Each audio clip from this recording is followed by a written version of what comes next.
welcome to Watch, Review, Repeat. This is the podcast where two best friends discuss the latest in film and television and then do it all over again the following episode.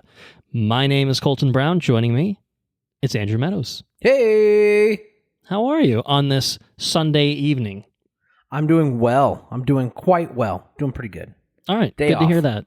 Sundays are great days. You know, I am feeling that the energy is maybe not as high as it needs to be. So thankfully we have another person with us. Our resident Marvel expert, Henrique Jaime, is joining us for yet another entry into the Marvel Studios canon. How are you doing, sir? Very good. I play a guitar, but I couldn't even play that theme, so we'll just hum it. I'm doing good. Good. Nice to see y'all. Yeah, I think what did we have you on for Dune last? Is that right? That sounds about right. No, all we saw 17 each other. hours of it. Yeah, we did see each other more. I've seen both of you actually quite recently, and that's very exciting. I mean, I live in the same city as one of you, but I don't live in the same city or state as the other of you. So you know, all good fun things that we could talk about and catching up otherwise. But very excited to talk about X-Men 97. I'm so excited that I decided to wear an X-Men 97 shirt that I found at Old Navy in the clearance pile. And it looks like I'm not the only one. I'm not the only one that feels that excited. We don't have any video recording software going right now, so we can't prove it to the masses. But all right, I'm seeing an X-Men 97 shirt on Henrique right now. Andrew, what do you have? What do you got for us? I have a fishing shirt because it's hot as fuck in Florida. Performances. Hey, it's hot as fuck up here too. At least right now. Yeah, it's truly Florida. But I and feel Pennsylvania you. Right now. I feel you. But all right, well, I have to say we are a bit late to the party. I say that I've said that on basically every episode for the past 3 months. And it's usually, life happens, whatever happens, we go on vacation and stuff like that. I think I can mostly take responsibility here. I think you guys probably finished this show maybe over a month ago, if I had to guess. So we're kind of really close to the when it came out, basically, which I'll check that real quick just to see when it actually did wrap up. The finale aired May 15th, so we are. Oh yeah. By the time this episode is up, we're coming up on 2 months past the finale air date. There you go. But the reason that it was held up, number one, is because I refused to watch this show until I finished watching the animated series, the original 92 to 97 X-Men, the animated series, and then I made my way through 97. And in fact, I finished it literally today. So it couldn't have happened any sooner. But we could have tried recording a little earlier, maybe the end of June and stuff like that. But then I went on vacation, and so like I said, just life, things get in the way, and that's just life. It finds a way. It gets in the way, but it also finds a way. We found a way to make this episode happen. Now we're here. It's a weird, odd hour for all of us. Everyone's got work in the morning, so we're all kind of just like, hopefully we don't spend too long here. But two out of three of us, I think, are staying sober for this episode, which I think should make for a little less unwieldy than our Dune coverage, as an example of something that went crazy to the point we had to split it in two. But I'm excited. We're now in July. The 4th has come and gone. It might be the last 4th of America as we know it, but we don't need to get into it. But happy 4th to all. Happy Independence Day. And you guys ready to get into 97? You guys ready to talk about things? Maybe a fun fact about it? Does anyone have a fun fact about X-Men 97? Let me ask that before I get too presumptuous. I have one I can bring to the table. This is... I feel like I've shown... I don't know if I'm stealing your fun fact, Andrew, because honestly, I can't remember if you showed us this first or if I posted it. But anyway, I'm sorry if this was your thing. But for people that are like, wow, what a cool show! Like it'd be so cool to go to the X Mansion and just like, maybe see where Charles Xavier created all the teams and use Cerebro and where the Danger Room is. Well, apparently it's a real place. Like I was convinced. So there's a booking on Airbnb that's the X Mansion. It's train at the X Mansion. I think there was one you could stay there too, but the training one is like the experience. And I was like, is this just purely for like marketing? Like is this just like an Airbnb thing? But apparently it's a real place. So it's like up in New York. You can go there if you book it, and you can watch videos of people going on YouTube. It looks like a drawing, but it's obviously in real life, so it's super neat to walk through. And they like make drinks in Beast's lab and like do all sorts of different things. And it seems like a really neat experience that I think if we had the time, but I guess it's still going. So maybe sometime in the future we look into it. But it seems pretty neat. You could go train at the X Mansion in real life. Maybe they'll be on a mission. Is it it's an Airbnb promotional thing? Like I know they did one with Up and stuff like that. Yeah, exactly. So it's one of those experiences, I think they call it, or premiere or something. I don't know. But it's one of those special experiences that's also a promotion for something. And you can just go and I wonder if they repurposed the property mansion. For like I'm sure things. It was something else. But this one seems very specific. Like it's in New York, maybe not exactly in Westchester, but somewhere in New York. And there's an up house where they take you up literally into the sky via crane and these sorts of things. So nuts. They seem pretty specific. Like I don't know that necessarily repurpose this house for anything else. So maybe it's just an ongoing fan experience. It's pretty rad. I mean, you guys want to go in on it? I mean, I honestly do. When we shared the link, cool. I looked into it and I'm like, how much is it? And it's really not bad per person. Like you need a lot of people to make it worthwhile. I guess probably the bigger issue is the demand and actually being able to schedule it. Because I think it's like a lottery type system basically. Because there's always going to be more demand, for something like that. So I mean, if you want to try for it, I'm down. I don't have the money for it, but I'm down. I'll make it work. I'll sell some Funko Pops. All right, you hear that, Dad? You hear that, Mom? I'll sell some Funko Pops. Fine, well, I'll sell some Funko Pops. I can sell some magic cards, I guess. I was gonna say, I think Andrew's gotten rid of the pops at this point, but he's got other there's always something that he could part ways with. Always something. All right, well that was fun. I'd forgotten about that. It would be really really cool. It kind of I feel like the was it Disney did the Star Wars hotel, and it was like, this is a really cool idea and concept, and then it's like, oh yeah, and $6,000 to stay here for 2 nights. Like, oh, okay, well, like, I'm not going to do that. And then now it's closed, obviously, so there's that part too. But this seems like a, maybe not as in depth because you don't have actors and stuff like that, but just the theming of it just seems like it would be really neat. So cool. It's not too far from us. It'd be a little bit of a more of a trek for Andrew, but for sure. To stay at the X Mansion, that would be worth it. That would be worth it. Come on. So if we do make it happen, hey, we'll record another podcast there. But, there you go. But we'll also just hang out and do fun things. But we'll see if we can make it happen. We'll see. Andrew, do you have a fun fact about X-Men 97? Other than the fact it hit me blindsided. The show did multiple ways, but I mean just the fact that this got made.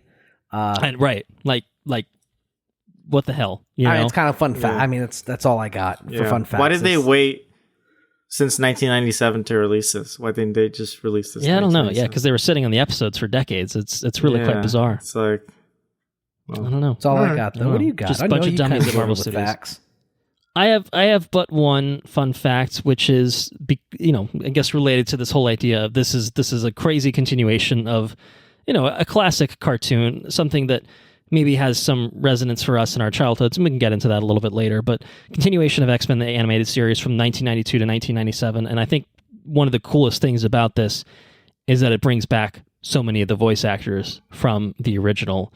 So I wanted to, that's my fun fact, is that most of the original voice cast is back. Not all, and then some are back in kind of different roles than they were in the original animated series. But those who did return: Allison Seeley-Smith as Storm, Cal Dodd as Wolverine, Lenore Zann as Rogue, fucking iconic voice. George Buza as the Beast. Let's see. Adrian Howe as Kurt Wagner, aka the Incredible Nightcrawler. That was good. And then some of the others came back in different roles. So. The original actor who played Jean Grey, Catherine Disher, came back, played like the NSA agent in here. I think who else? There's others. The original actor who played Jubilee, Allison Court, makes a surprise appearance, which I'll reserved for spoilers because I think it's very fun. And yeah, so there's a lot that came back. I think the person that voiced Morph plays the president, I think, in this. So they tried to bring back pretty much anyone and everyone that was, certainly happy to be around.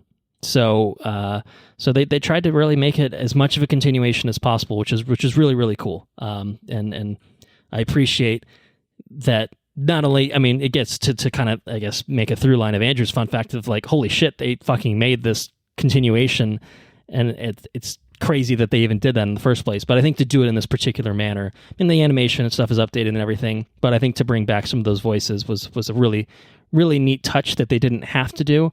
But I think it kind of just shows that the people behind the scenes are really committed to making this the best version of what it could be. So that's my little fun fact. Jumping around a little bit with that. So are we ready to dive into some headlines? Yeah, let's do it. Let's do it. All right. So all of our headlines are Marvel Studios related headlines, actually, or Marvel related. I guess this first one's actually not necessarily Marvel Studios, so I'll backtrack on that ever so slightly. But I held back a lot of these news from the last time we recorded, which I think would have been on Furiosa, which feels like a month ago, might literally have been close to a month ago from when we actually recorded. But I held these back. So these are some older pieces of news, but we're bringing them back around. I had this idea that we would do X-Men 97, and so I thought it'd be good to hold back some Marvel stuff for the synergy of it all or whatever. So first piece of news, I guess kind of a double piece of news really, concerns what's going on over at Amazon in terms of some of the Spider-Man properties that they are playing with in terms of bringing to Prime Video as a television series. Okay. So exciting news, I think. Nicolas Cage is going to be suiting up as Spider-Man Noir in a live-action series called Noir, which has been ordered to series at MGM Plus and Amazon Prime Video. So it'll debut on MGM Plus, which I think is MGM's bullshit streaming app, and then it will go to Prime Video at a later time. So Nick Cage is gonna be jumping from voicing the role and into the Spider-Verse, and I don't think he was really in Across the Spider-Verse. I think maybe there's a very slight Spider-Man Noir cameo at the tail end, but I don't know if we actually hear the voice or anything like that.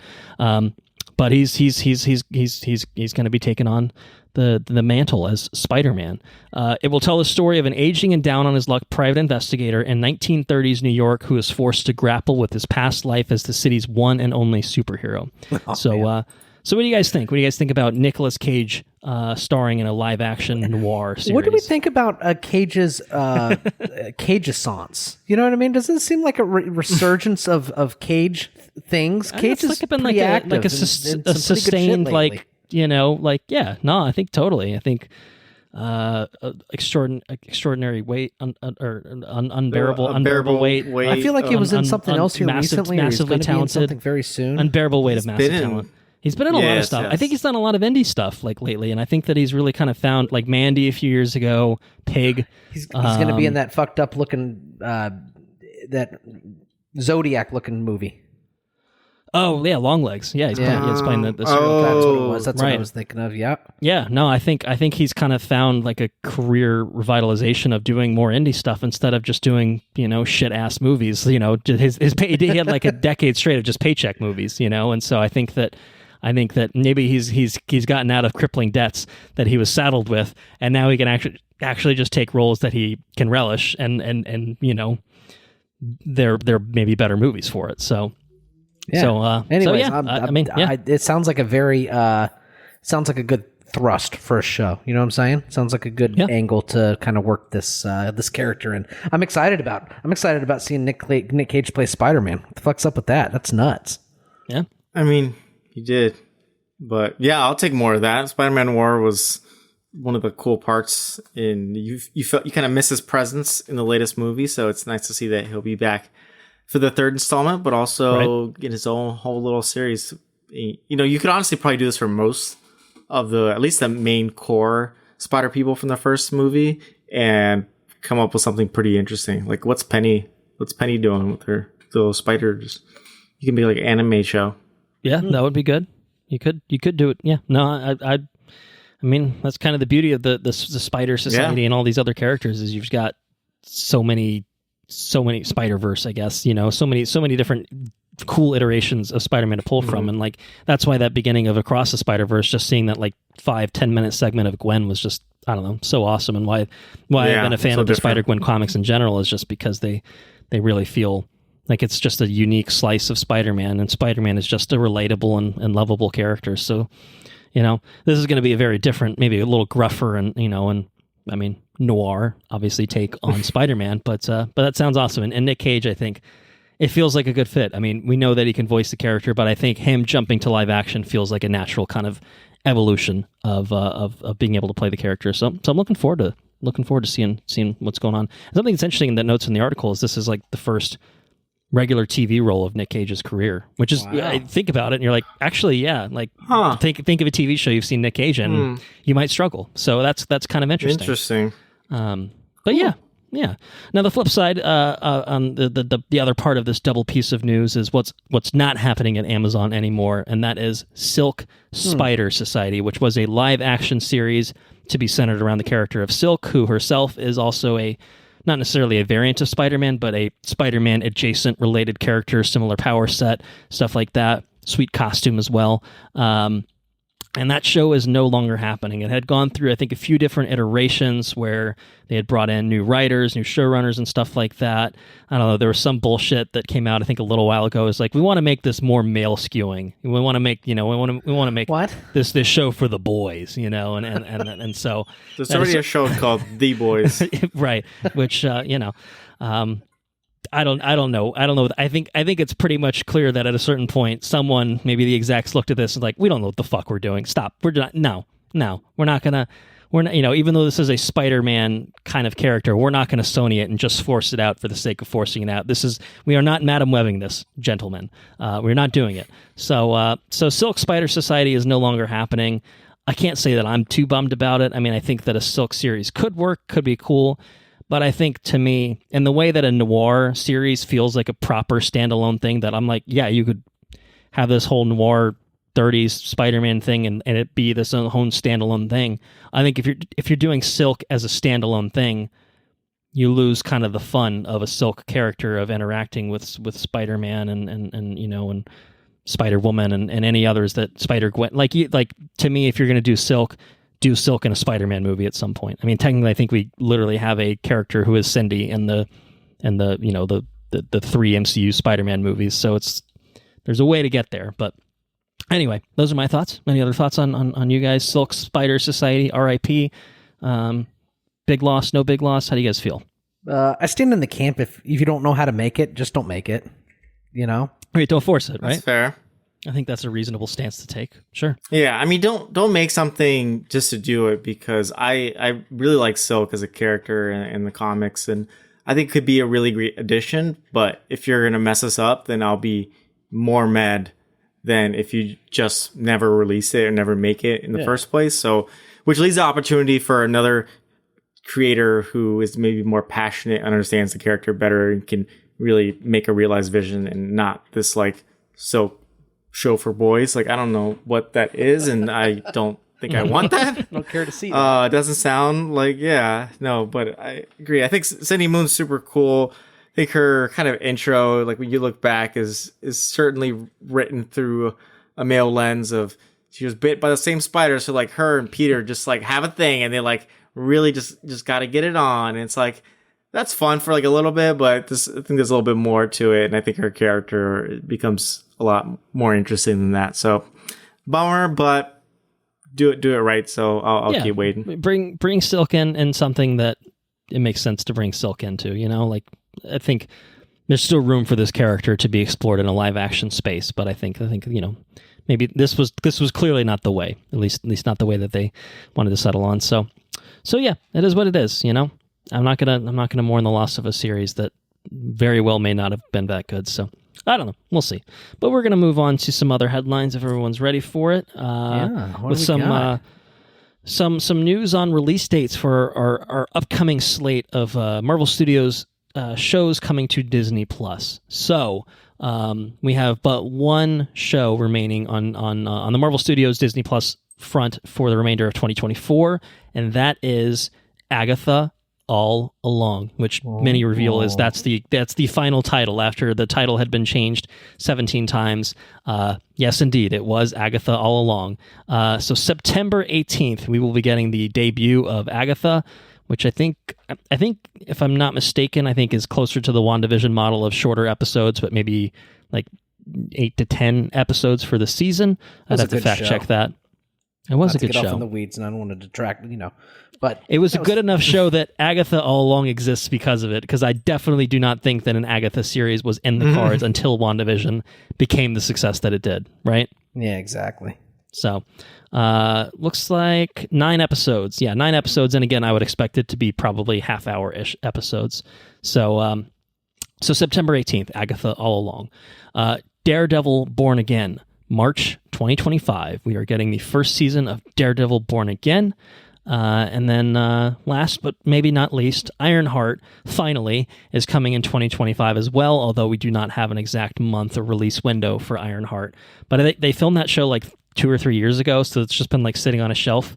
I don't really know what the hesitation is. I think there's been a concerted slowdown of not just dumping a bunch of shit on Disney Plus, not making every character get into a series or a movie and stuff like that. I think that, as we've talked about a lot, probably over the past year, the MCU has kind of gone through some growing pains, post Endgame, through Phase 4 into Phase 5, and so I think that there has been this kind of decision made to let's slow things down, let's take a little bit more time and consider what we're making before we just decide to greenlight things. And so I wonder if something like Ironheart is just like, we don't need to push it out there as immediately. Let's just find a good space for it as we're recalibrating. And so sometime in 2025, we're getting Ironheart. So those are the 3 that we kind of know more about. Obviously, Agatha being the soonest, coming in just a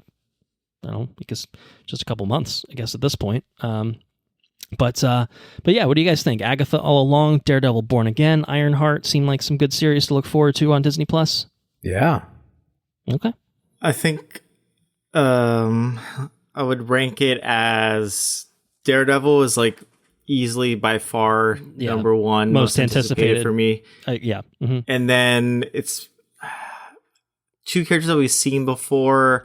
Right. Probably I'd put Ironheart number 2 just slightly over Agatha, even though I probably enjoyed Agatha more. I think she worked so great in the show. I'm like, I don't know that I necessarily need 9 episodes with this character. I'm hoping that it's good, but it makes me wonder, like, we just have a lot of things to cover. So I'm hoping it'll be good. And the Ironheart one, I think there's a lot of rich, recent comic history you could bring into it. And then Daredevil Born Again, there's just gajillion Daredevil things that you could do. And we saw him work so well on Netflix. I think if we do it right, then this is a slam dunk. So, I think varying levels of excitement. Yeah, I generally agree. Daredevil is far and beyond the most anticipated for me, probably in general of the Marvel Studios slate in the near future. I mean, excited for Deadpool and Wolverine, obviously. We don't have long to wait for that, thankfully, but I think Daredevil is just bringing back and doing it seemingly properly in terms of really trying to treat it now as a revival of the Netflix series is just super exciting. I'd actually probably put Agatha as my personal number 2, and I think it's because it's like an unknown for me of like, what the fuck is an Agatha show? You know what I mean? And I think that's kind of interesting to kind of walk into something not really having any firm idea of what it's going to be and about characters that I probably don't have a lot of background with, comic book knowledge of. So I'm kind of intrigued by it. And it'll be right in time for spooky season. I think by the time it wraps up, it'll probably be October or so. So good timing at least with that. Anyway, so there you have it. Any other thoughts on that? Ready to move on to our next headline? Keep it moving. All right, we are going to move on. Big news. Marvel Studios is moving forward with an X-Men movie. That's right, X-Men is getting another film, and they have hired a screenwriter. by the name of Michael Leslie to pen the script for this upcoming X-Men movie, which is in early development. No talent, no director attached. No, just yet. No release date. This is obviously a good ways off. They're probably content to let X-Men 97 fill the X-Men void in terms of the Marvel Studios space for a while, at least until maybe they clear the deck with the Avengers movies and stuff like that. But Michael Leslie most recently wrote The Hunger Games, The Ballad of Songbirds and Snakes. I think he wrote the upcoming Now You See Me 3, or whatever it's called. They all have dumb titles. The second one was supposed to be Now You Don't, but the studio refused to call it that. So it was just Now You See Me 2 or something like that. He's doing another. He wrote Hamlet. This man wrote Hamlet. No, that's not right. Wow, he's old. He's writing an upcoming film adaptation of Hamlet. 2016's Assassin's Creed with Michael Fassbender. He wrote that as well, and some other stuff. It looks like so. I wouldn't say his resume jumps out to me as the most impressive necessarily. But it sounds like there was, he was one of many candidates that met with Marvel, and I think that there was probably some level of a pitch process that landed him the job. So for now, we know that that someone at Marvel Studios, Kevin Feige and company, said this is the guy. We think this is the guy. So that's the news. What do you guys think based on, just little information I've thrown at you in terms of resume and the idea of an X-Men film? Where do you guys stand on all this? That resume was not the most impressive to me. To be fair, I don't think I've seen one of this man's movies, so maybe I shouldn't judge without watching them, but he also did the 2015 the trailers Macbeth, and things. Macbeth with Michael Fassbender and Marion Cotillard. Yeah, at first I was like, "Oh, Macbeth with Denzel Washington." I'm like, "Oh no, that was not that one. No. One of the Coen brothers." The Coens, I'm like, that was actually really good. But doesn't make me the most excited, and I'd be really curious to hear what his pitch was for X-Men. And I guess it does make me a little nervous because, and I guess to this day, please correct me if we've gotten more information. I don't think we know the details on the Hobo DeMeo situation, but I think not really. We'll get to it. And I understand why he initially was the one to make this X-Men show. Like from the interviews and what I've read, it makes a lot of sense. Like kind of who, some of the personal things, some of the interests. I'm like, this makes a lot of sense. When I see the little that I know about this person, I'm like, I don't really get it. But it doesn't jump out to you as like, oh, this guy. I'm just like, oh, X-Men. Like, right. Yeah. No, I get that. Yeah. It wouldn't be the first time Marvel's done this, though, right? Right. I mean, the Russo brothers are probably a good example of kind of getting plucked out of relative, anonymity and making some of the best MCU movies that we've seen to this point, that are great versions of these characters. So it's not like a crazy thing to be fair, it's not like the Russos, I guess, wrote those movies, but right. So, but still, I guess the idea is, you and also I think maybe another point is when you think about someone like Craig Mazin, who went on to do Chernobyl and The Last of Us. If you looked at his resume prior to Chernobyl, it was pretty sad. I think like a Hangover movie and some real shit. And so it was kind of just like, your resume is not everything. Sometimes you just need to like the big break or something like that. Yeah. And actually, I will say, I didn't watch it because I don't really give a shit, but apparently that Hunger Games movie that came out last year wasn't bad. Like, I feel like it got decent enough reviews. I think that,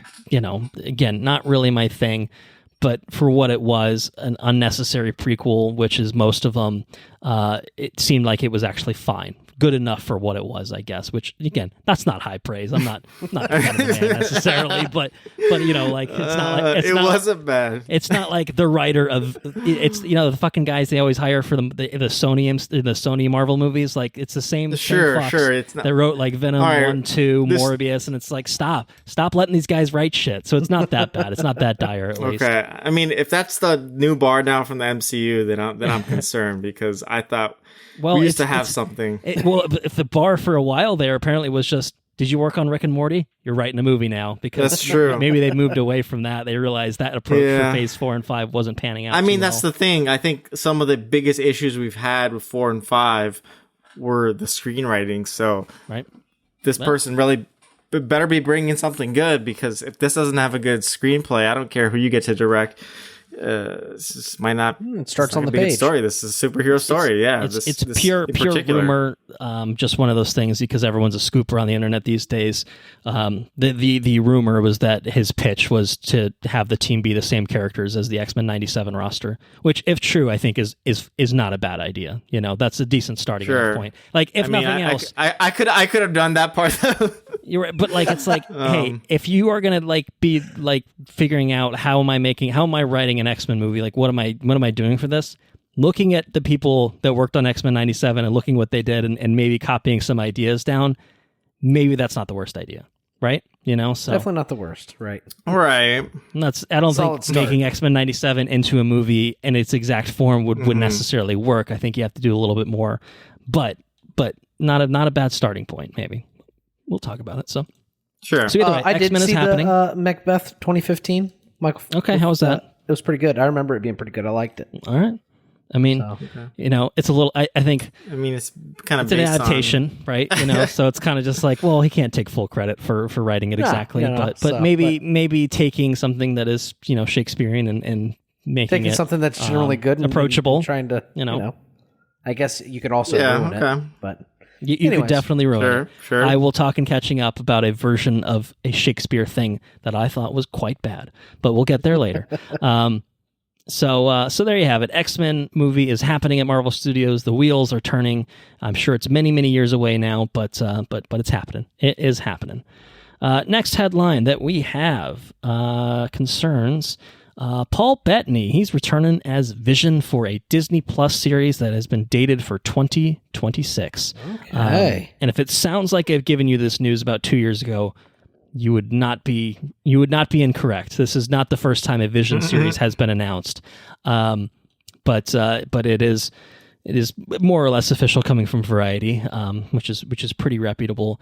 And it seems like there's a little bit more movement on this now. Like I said, there was kind of that weird standstill of like, all right, we're not making every fucking thing that comes through the door. We are going to reevaluate what we actually want to make, what it makes sense to make, and then we'll make it. And it seems like Vision has gone through that thing. So now it's coming out. And what it sounds like is there was a version of this Vision series that was being made a couple years ago with the WandaVision creator Jack Schaefer, and then this is a different iteration of, you know, like the same kind of idea following Vision, but the actual story itself is going to be completely different than what they had been planning a couple of years ago. So it's still a Vision series. The Star Trek Picard executive producer Terry Matalas is set to serve as the showrunner for this. So I don't think any of us have watched Picard, but you know, people seem to enjoy it well enough. He's the guy that's going to be taking this on. So yeah, presumably following up obviously from WandaVision, where we saw the White Vision come into existence and then promptly fuck off into the void. So you know, that's kind of, I guess, what this is going to be following. So what do you guys think? A Vision Disney Plus series, that sound intriguing, interesting to you? I really like the Vision. I would very much enjoy a Vision series. I think that would be very good. Okay. All right. So we got 1 out of 3 on board. How about you, Henrique? What do you think? I like the Vision too. I guess I'll have to wait and see. It's just, when you were mentioning the WandaVision connection and everything, I'm like, are we at like a spin-off of a spin-off of the MCU, which I guess is the entire MCU, but sort of in a way, yeah, I guess. Yeah. I'm kind of mixed. I'm like, I like Paul Bettany and the Vision. I don't know. Like, I wonder if we've gotten several movies of him and WandaVision. It's like, I'm kind of like hungering for new things. And I think that's what's exciting about some aspects of like Deadpool and the Wolverine. So I could also use some new, like I've had couple great Vision stories, and a lot of it recently has been focused on Wanda, which I really enjoyed. So I guess I'll wait and see on this one. Yeah, but I guess it could be interesting to see a Vision series that maybe doesn't actually have Wanda in it at all. You know, like a vision without Wanda. Vision, self-discovery. Like, you know, that'd be pretty cool. Yeah. Vision Quest, which I think is what it was supposed to be called in its early iteration. Yeah. Could be that. Yeah. All right. Well, I mean, yeah, another WandaVision spinoff of sorts, it seems. But you know, as we said, that was a really good show. So I guess it's not surprising that they want to keep tapping into maybe what made that series work pretty well. So we'll see what happens with this. It's a couple of years away. I'm sure we'll be getting more details as things kind of develop. But it seems like this is one of the few Disney Plus series that they're you know, committed to making. Which, you know, it's like I said, it's not every character. You know, each Eternal now gets their own series. That's what it would have been a few years ago. You know, at least if Eternals had reviewed well anyway. But yeah, all right, I'll leave it there. Two more headlines. Second to last one is that Captain America: Brave New World, I guess by the time, since we're recording this now, has undergone reshoots. It went through a 22-day set of reshoots. So presumably it is now in post-production, but among the added elements of this 22-day shoot was new action sequences, same director, Julius Ono, working, but one intriguing detail that did come out as part of this is that Giancarlo Esposito has joined the cast in a villainous role, an undisclosed but villainous role. There were some set pictures that came out of in a him reshoot? as they were shooting this. In a villainous role in a reshoot? Apparently. Yeah, and what it sounds like is it's probably a pretty small role, and then it's a role that will continue into other things. Like he said, I think he was at some sort of fan con or exposition or something like that, and he was kind of teasing. He's like, I'm going to be in the MCU now, and it's a role that no one has predicted for me. Everyone's like, you should be Professor X, you should be Magneto, you should be, I don't know who else has been, probably Norman Osborn has probably been thrown out some ways too. But yeah, no, they added this character during reshoots, which again to me suggests it's probably like I'm imagining something like Crossbones in the beginning of Civil War, or Batroc the Leaper in the beginning of Winter, like, you know, like a one-off like action set piece. Maybe it's an intro sequence, or maybe it's just like a little thing. That's kind of what I'm getting. But there have been many characters that have been thrown out. He seems to be playing a mercenary type. He's got like knives and guns and shit. He looks like Giancarlo Esposito, which I'm sure is very surprising to some, but not all.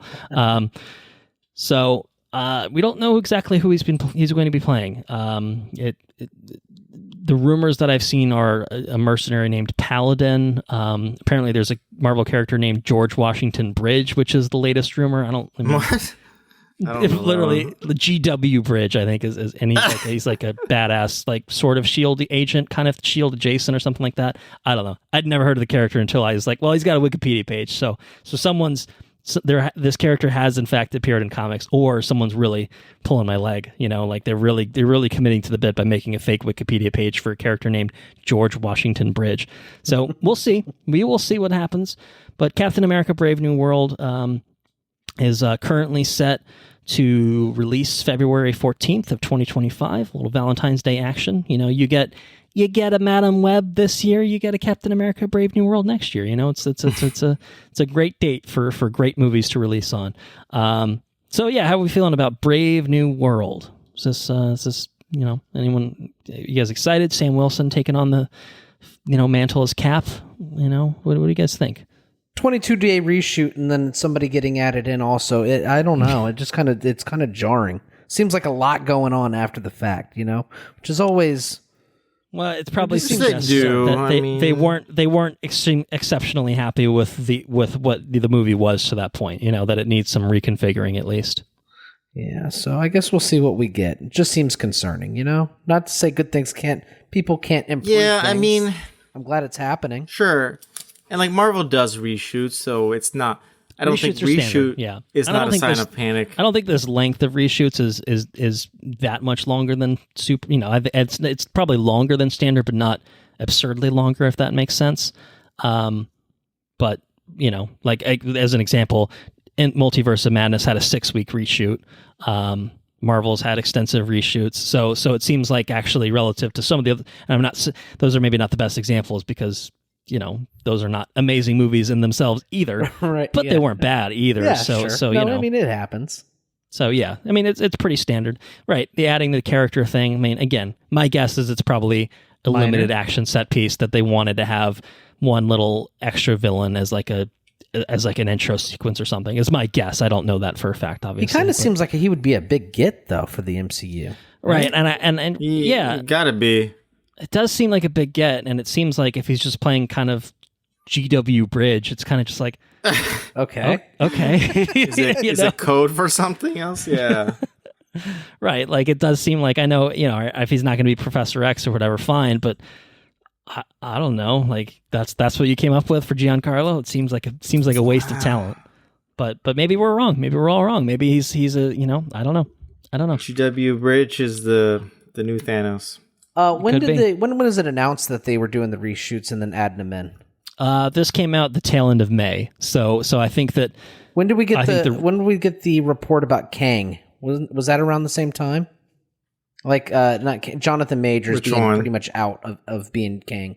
I think that was I think that was earlier. I think that was like when his trial and everything wrapped up. I think Marvel moved pretty swiftly, so I think it's a few months after. Okay. I don't think he's a Kang replacement. I don't know if that's what you're angling for or anything like that. Yeah, maybe. Yeah. Well, I mean, I think his acting prowess and his name. But he could be someone that could be, the type of actor that could be a big anchor villain for a whole phase. Yeah. I don't think he's going to be, based on what this sounds like. But maybe this is all that he was willing to sign up for. It's like, do you want to sign on for 10 movies? Or you don't want to sign on for 2 days on set and in a show for 10 days, and that's what he wanted to do. I don't know. Well, we'll see. So oh no, we'll see. I'd be a little disappointed if it was truly just for this movie, like a small added on role. So I don't know. I think there's nothing about. I guess I'm not necessarily concerned, but there's nothing from this project that's struck out to me as like particularly this is going to be exceptional. Like I thought the show of with Sam Wilson before was fine. It wasn't bad, but it wasn't the top tier. You add in Harrison Ford, which is cool. Red Hulk, cool, but again, like, is that enough to create a great movie? I don't know. I'm just kind of like I'm hoping it's not like kind of that mid tier, right, which is kind of what we've gotten with a lot of the movies recently, of being like, it's fine, it's good, I enjoyed it, but it's nowhere near the heights of what we have seen from Marvel and Marvel Studios. So yeah. Well, we'll wait and see, I guess. Hopefully we'll get a trailer. I mean, we should be getting probably a trailer with Deadpool would be my speculation, right? Because if this is coming out in February, they got to start marketing this thing properly at some point in the near future. So that would be my guess. Is maybe once we have a trailer, we can reevaluate and see if our hype levels are increasing or decreasing. Potentially, we'll see. But all right, let's leave it there. Last headline. Oh, and it's another good one because speaking of shit shows. There's Blade.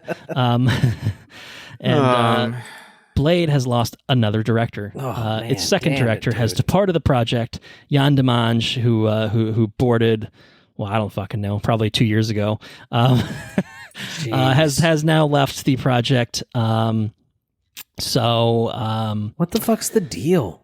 So, yeah, Blade is struggling. Blade is, there's a whole article actually on Hollywood Reporter that is why Blade can't cut through development hell, because it has just been one thing after the other for Blade, a project that was announced in 2019 when they brought out Mahershala Ali at San Diego Comic-Con, and we heard him in Eternals. I'm not saying, again, that's not the best movie to make your debut in, and it was very minimal and off screen and all that, but it's been a hell of a ride since then.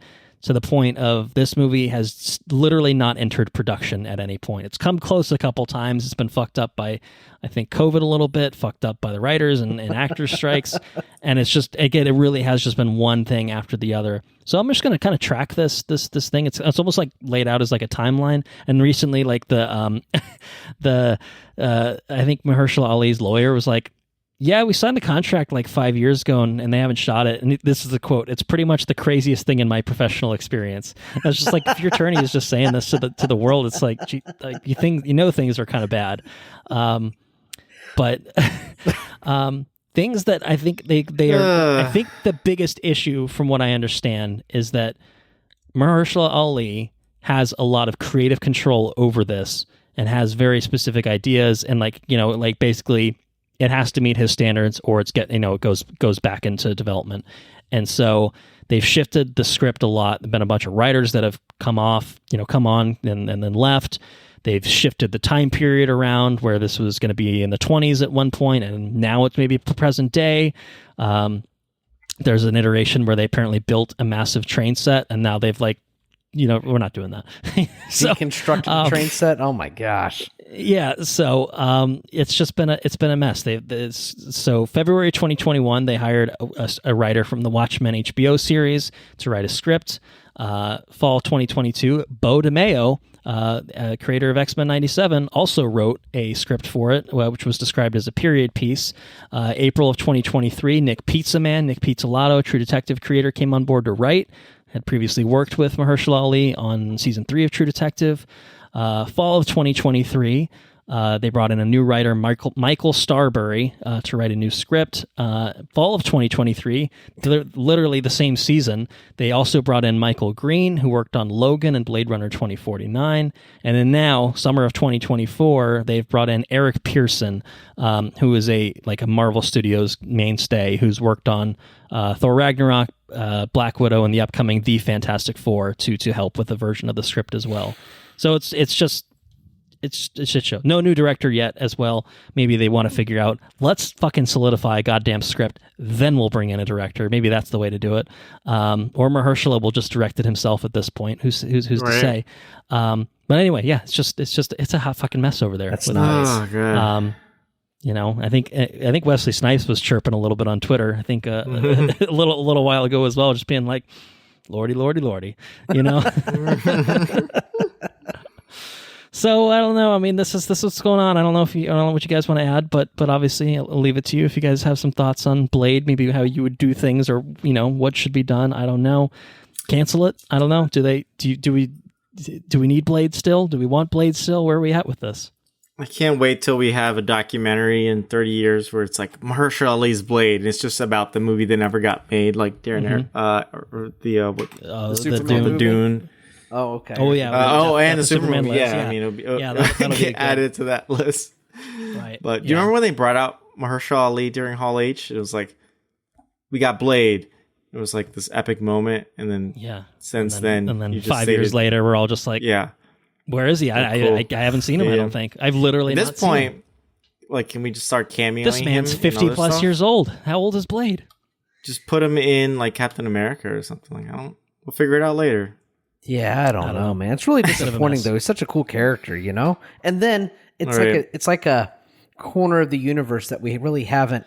Right. It's like you can open yourself up to the Midnight Suns type things of supernatural. Like you got Werewolf at Night, and it feels in Moon Knight almost, and it's like you have this pocket of the universe that feels. It's nice because you don't need to throw these characters in with the Avengers. They can kind of just be this separate corner and still have this interconnected continuity. Yeah. And you could throw them in a big Avengers Secret Wars if you needed to have another big splash page of all these characters coming together. But you could kind of have them be this own thing to the side. And right now it's just nothing. It's fucking nothing. We've got fucking nothing that's come of it. So it's a little disappointing of just, I don't know, figure it out. It can't be that fucking hard, right? Like it shouldn't be that hard. I guess the problem, because he's real fussy. Why can't anybody get him on the rails? You know what I mean? I don't know. Surely, I don't know. It just seems like somebody should be in charge of this thing. Who's driving the ship? Right? Yeah. I don't know. I mean, disappointing. I too look forward to the documentary, but at the same time, it's kind of just like, all right, you want to get it right, fine. I applaud the fact that you don't want to just shit something out, but this is getting ridiculous. It's already been ridiculous. It gets more and more ridiculous the longer it drags out. So, anyway, we'll see what happens. We'll be back in a year for Blade's third director dropping out. So, and followed it once we lose a third director, Ali is sure to follow, and then the movie's just canceled. That's my bold prediction. So. I'd love to be wrong. Heard it here Prove first. Me wrong. All right, we have a couple trailers to talk about. One really good one, and one also really good one. Wait, hold on. Is that right? I don't know. We'll talk about it. We're going to start with Venom: The Last Dance, the third and perhaps final entry in the Venom franchise, at least as far as the franchise will include Tom Hardy. I think he's said, this is it. This is it for me. This is it for me. This is it. This is it for me. This is it for me as super shot before the Eddie Block. Venom. So yeah. Jesus Christ. I waited very specifically until we had Henrique on the pod to talk about this trailer. And I know it's because I don't need to ask Andrew what the fuck his thoughts are on it. I already know. I already know. You're welcome to say them out loud. It is your podcast after all. You are entitled to do so. But I already know what you think about this. Henrique, you are of the three of us, I think you have been the most in tune with the Sony stuff. I think you've watched more of this. You might have watched Madam Web. I did. I watched them all. Not in theaters, but I get to it. Right, but you still spent the hours. You've put in the hours, watching these movies whenever you've watched them. So Venom: The Last Dance, was it going to call you to a theater, or is it you're going to wait for an airplane? What are you thinking for this? It's probably not going to lure me into a theater, but I will catch this at some point. I mean, I sat through Madam Web. I watched Morbius. It's got to be better than that, right? Yeah, both of those. Craven. Really. So I think Craven's out, right? Oh, Craven's coming out soon. That one's coming out. I think December. I think it's December now. I think they bumped it back a little bit. That kind of makes me mad because this is October, so this is a few months away, but not too far away either. Okay. Like there are basically no redeeming qualities of a Madam Web of a. Like, honestly, most of the Sony films, but specifically Madam Web and Morbius. And the Venom films, I think they're not good. Like, I can't say this is a good film, but the more ridiculous they get, the kind of more that I enjoy them. And I don't take them seriously at all. And it sounds like they're not taking it seriously either. Like this trailer is bonkers. It's basically just a comedy at this point. I guess it's just a buddy comedy. And for me, I'm just like, okay. Like, I think this is the better approach to it. I think whatever they did in the first one, like the little moments of them just being like goofy and just wacky kind of worked better than 90% of that film. Right. And the second movie had some more the lobster tank of that. So yeah, the jumping in the lobster tank, and if this movie is just all wacky, then maybe that's for the better. And so I think I'll check it out and see how I feel about it. We got Venom Horse. It's pretty cool, right? Yeah, I think that was the highlight. Sure, why not? Just why not? It's horse Venom. I'll confess, that was pretty fun. It's kind of interesting. There's like some weird, because like it's like, is Venom part of any sort of actual connected Marvel universe? It's like, obviously Sony doesn't give a fuck about that sort of thing. But you've got Chiwetel in here, who's clearly not Baron Mordo in this. He's clearly another version of some other character. But you also have Rhys Evans, who's the fucking lizard in the Sony movies. So it's like, all right, so this is and Danny from Ted Lasso, aka the bartender in No Way Home. Yeah. Right. Yeah. Yep. He was like in the ending. So right, like, yeah. Are you trying to tie this to the MCU or not? Like, what are you doing? Right. So it's like, what is this continuity? Is there any attempt to this? Has anyone written anything out? Or they're just like, no one cares about that sort of thing. It's like, have you been on the internet? Yeah. Honestly, when they try to, that's when it gets worse. Like when they had the Vulture and Morbius together, like that was terrible. I'm like, please don't do any more of this ever again. Something to do with Spider-Man. It's like, what? No, that scene is nonsensical. It's just absolutely wild. Anyway, all right. So Andrew, do you want to say your piece on the Venom? The This movie Dance? looks like a pile of shit. I'm not excited about this at all. I haven't seen. I don't think I watched anything outside of the first one. Yeah. Yeah, because we covered the first one. I know we definitely skipped over the second one in terms of covering it. I watched it on an airplane. I thought it was quite bad. But I thought an airplane was not the worst place to watch it. Like it passed the time. Movie. And it was like immersive. I think I watched it on an airplane too. It's like that movie was like literally an hour and a half, like if that. Right. And it was like it's super choppy and absolute trash. But it was like, at least they had the good sense to not stretch this out any more than needed to, and it was kind of goofy and absurd. And, this one, I don't know. I mean, looks like some sort of symbiote war kind of thing. So we're getting symbiote creatures. Like, I guess that's a little more interesting than him just fighting literally other symbiote people, which is what the other two movies have been. That too. But I think we're still going to get that in this here. Yeah. Because it's not a Venom movie without a symbiote versus symbiote fight. Mordo turn into, he's going to symbiote up. He's going to get his own. And then probably we see. This is probably Scream. Or what's her name? Yes. Yeah, name? Right. Which one? The scientist. Juno Temple from also from Ted Lasso. Yeah, that's right. She is from Ted Lasso. That's where I recognize her from. Sony's just like, we really like Ted Lasso. We're just going to do a whole cast then. Sudeikis, we were going to put Sudeikis in a symbiote, but he's so so that might get me. Might get you going. Yeah. I'm not too excited about this, but the horse was the best part. The horse, I agree. The horse was indeed the best part, but we are getting Venom: The Last Dance. It is one of 3 Spider-Man or Spider-Man adjacent Sony Marvel movies. Again, Craven coming in December. Look forward to that. But October 25th, a late birthday present for one Mr. Andrew Meadows. Every year, we're getting Venom: The Last Dance. I can look forward to a Venom movie. Mm-hmm. Yep, they got to pump them out. So there you have it. Venom: The Last Dance. Last but not least, on the trailer front, hopefully, maybe a little bit of a pick-me-up from talking about Venom: The Last Dance. We have a new television series coming to Prime Video on August 1st by the name of Batman Caped Crusader. Batman. Yeah. This is interesting creative forces behind it. J.J. Abrams, Matt Reeves, Bruce Timm. Good voice cast. Hamish Linklater as Batman. Christina Ricci, Jamie Chung, Diedrich Bader, Minnie Driver, McKenna Grace, and more. And it's like this little animated period sort of take on Batman, which I think was originally going to be coming to Max, and then they passed on it, and I think Amazon swooped in and paid for the rights to continue making it and put it out. So what do you guys think? We got this trailer for it. It is less than a month away. Are you guys interested in watching this? What do you think? What do I think? I'll tell you what I think. I think this looks like gold. I think this looks... I would say my excitement for this project is probably borderline what X-Men 97 was whenever I first saw the trailer for it.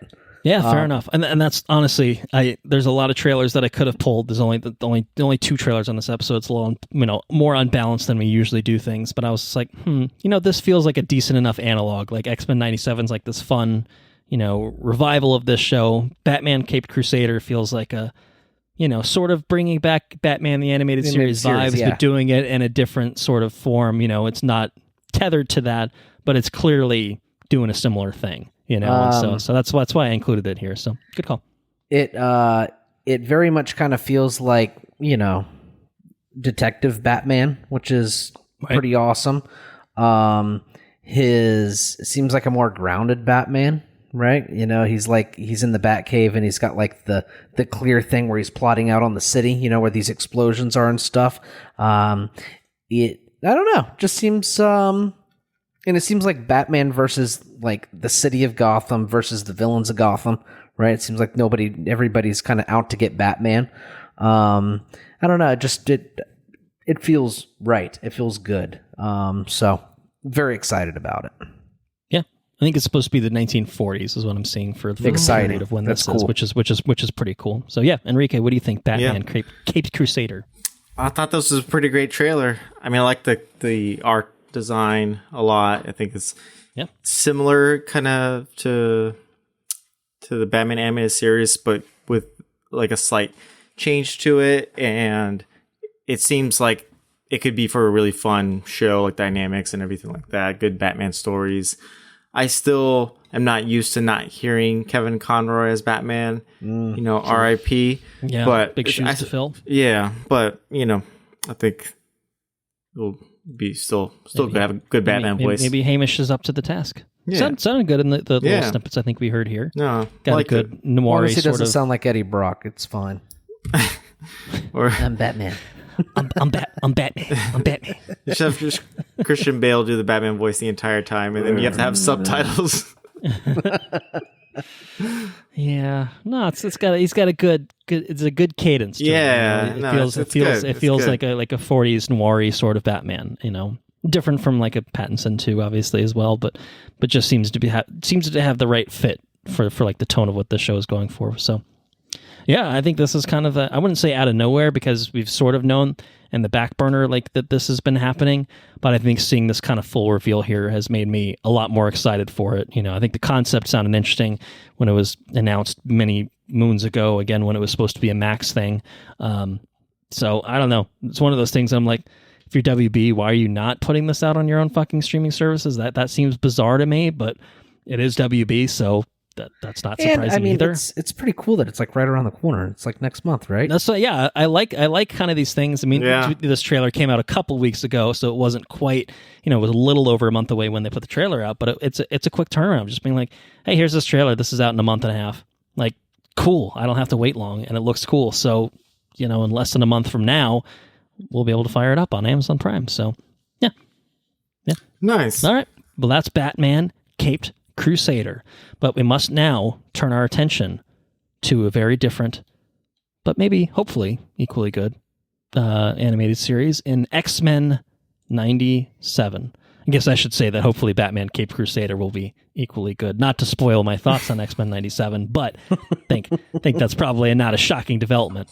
I think we've heard from at least from Andrew a little bit, I think, as you watch the show. So some of the thoughts maybe aren't going to be the most novel that we hear as we talk about X-Men 97, but it's all new for me, all right? So I have some thoughts that I'll be adding to the pile. So are we ready to talk about X-Men 97? I have been ready for months. Oh yeah, you've been waiting on me. That's what you're saying. That's fair, yeah. Yeah, that's fair. That is fair. All right, well, season 1, the whole season's up there. It's streaming exclusively on Disney Plus. The show was created by Bo DeMayo, who I guess we can talk about in a little bit. I don't know how we want to handle that. We sort of talked about it in a news segment, when his abrupt firing from this show and Disney was kind of revealed, but we can obviously revisit that topic at some point. But X-Men 97 stars the voice talents of Ray Chase, Jennifer Hale, Allison Seeley Smith, Cal Dodd, J.P. Karliak, Lenore Zan, George Buza, A.J. Locascio, Holly Chow, Isaac Robinson Smith, Matthew Watterson, Ross Marquand, Adrian Howe, and more. And to tie into what I said at the top of the episode, many of those names back from the original X-Men the Animated Series, and a handful of those also newcomers as well. So in X-Men 97, picking up from the events of X-Men the Animated Series, which concluded in 1997, just in case you couldn't figure out why it was called that, it's about the X-Men, a band of mutants who use their uncanny gifts to protect a world that hates and fears them, and they are challenged like never before, forced to face a dangerous and unexpected new future. So, non-spoilers to start off here. Why don't I kind of, before we, I want to delay it even more. I want to talk about a lot of other bullshit before we can talk about X-Men 97. I want to ask each of you, what's your connection to the original X-Men the Animated Series, and did you watch any of it? Did you revisit any of it before you jumped into 97? Like, what was your kind of viewing experience like? So why don't we start there? And I don't care whoever wants to kick things off in terms of that. You can kick it off, Henrique. Sure. So I've always liked the X-Men and the X-Men animated series, but actually wasn't necessarily so tuned in. Like, I had seen fair bit, but probably not every single episode, just because I think when you watch TV before the streaming era, you just watch whatever's on, right? So like if you're not catching the next week's episode, you're just getting bits and pieces of the story. And that's kind of how I followed it. And I remember enjoying it and having gone back and not finishing a whole like rewatch of the animated series. There's certainly parts there that I'm like, this is a lot of fun. And there are other parts that I'm like, this certainly shows its age. So I've always liked it to some extent, but can't say I've always been so connected to it and, gotcha. The number one fan. And I like the X-Men in the comics too, but it's actually not probably some of the ones that I've read the most on. Like, I've certainly read some of the like really old ones from the 60s and it's a little bit of the run later on with Chris Claremont, and my favorite one's probably the Whedon one, the Astonishing X-Men. Yep. That's a really fun one, so I've always liked that vibe. But I've liked the show, but I can't say this is like, oh, I've been waiting for X-Men 97 or X-Men the next season. until now. Yeah, no, that's fair. When you're watching like the animated series, like that's as like a kid watching it, you mean like as it's on TV? I think a lot of it has TV and then some afterwards, but I had never gone through like episode 1 through the end. Episode 1 through the end, yeah. No, that's fair. So you did not do that to prep for 97. You just jumped I've been like rewatching it, but I haven't gone through the whole, I guess, 5 seasons or. All right. Yeah, 5 seasons. Yeah. Let me tell you. There's quite a bit. I mean, there's like 6 episodes on the Phoenix Saga. It's like it's intense. It's like a little movie. Well, pretty much, yeah. Honestly, Andrew, what about you? I know we've talked about it a little bit on and off, probably throughout many episodes, but to capture it all in one place, what's your history with X-Men the animated series, the OG? X-Men, the original, I guess not X-Men 97, but the original series, I guess. When I was a kid, my dad brought home it was like a big binder of Marvel cards. It was kind of like my introduction to all, like, they were the Flair cards, like Flair 94. I think I know what you're talking. I feel like my brothers had like a big binder of them, and I was like just flipping through them, like, yeah, it's like you just see cool costumes and shit, I never had comics or anything, but that was kind of like my introduction to the comic book characters, were these cards, right? So, and I was always drawn to the X-Men, and then of course it was like, meanwhile that was going on, the X-Men cartoon was on TV too, right? So, just like Henrique was saying, if your parents didn't drag you somewhere Saturday morning or whenever it was on, you might catch it one weekend or you might not catch it, so there's a lot of episodes that I have seen. I have not seen all the X-Men cartoons or all of it in its entirety. I'm pretty confident I did not. If I did, I just can't remember. It was a long time ago, but I have always been very fond of the X-Men animated series and the music and the characters and the action and just all of it. And I really like the animated stuff that came out of the 90s, like with Spider-Man, X-Men, the Justice League, and Batman. Yeah, the Batman Beyond, They had to, yeah. Just they were really they were really bold, right? Like you tune into X-Men one week, and all of a sudden it's the Phoenix. You got spaceships and shit, right? And you're like, what the fuck is going on? What's going on with X-Men? It was just exciting to watch, and I don't know. It was just a really cool way that they made the show. I really enjoyed it. I'm very fond of it. I did not rewatch all of it for X-Men 97. When X-Men 97 dropped, I immediately just started watching that. But anyways, I grew up with the original series. I'm very fond of it. I got a lot of memories from it. I don't think I watched it in its entirety, but I do remember quite a bit of it. And I have rewatched bits of it. I think I think even one of the times I was at your house, 2 seasons, I think. Yeah, I think you just threw it on in the background, when the baby was in the room. So, I'm the only crazy bastard that decided I am going to rewatch the entire animated series. I say rewatch. Rewatch is maybe not even the right word. I definitely watched this show as a kid. But I think in the same manner as you, it's like if it's on TV, you watch it. So you're watching shit out of order. You're not seeing every episode. Like I don't think I even watched the Phoenix Saga stuff as a kid. Like I think like when I watched this, I was like, I don't remember any of this. But I feel like some of the other stuff I kind of generally remembered. And I started rewatching this around the time they announced X-Men 97, which I think when they first announced it was probably over a year ago. Maybe closer to 2 years, maybe even longer, perhaps. And I've said this on the pod before. It was my laundry show. Every time I would fold clothes, I would put an episode of X-Men the Animated Series on, with the idea that's like I've got a lot of clothes. I wear clothes. I had to wash my clothes after I'm done wearing it. Once it's real nasty, and so I figured I'd have no problem catching up on X-Men the Animated Series well in time for the release of X-Men 97. And then I kind of fell off the wagon a little bit. Haven't done enough laundry, apparently. I hadn't done enough. Yeah, I'm just wearing some dirty fucking clothes all the time. I did not finish, and by the time I think 97 premiered, I had I think I was in season 3 of 5. So there's 76 episodes total for the original animated series, and seasons 3 and 4 had longer episodes, or not longer, but more episodes. And then season 5 was a shorter season because it was like a produced for half the money, and you can tell kind of season. And so I was like, oh shit, now I'm feeling the pressure. I need to start burning it through these things. And it still took me probably from the point of when this show started airing, which 97 started, it's finished in May, but I think it started airing in March. Like it aired for 2 months.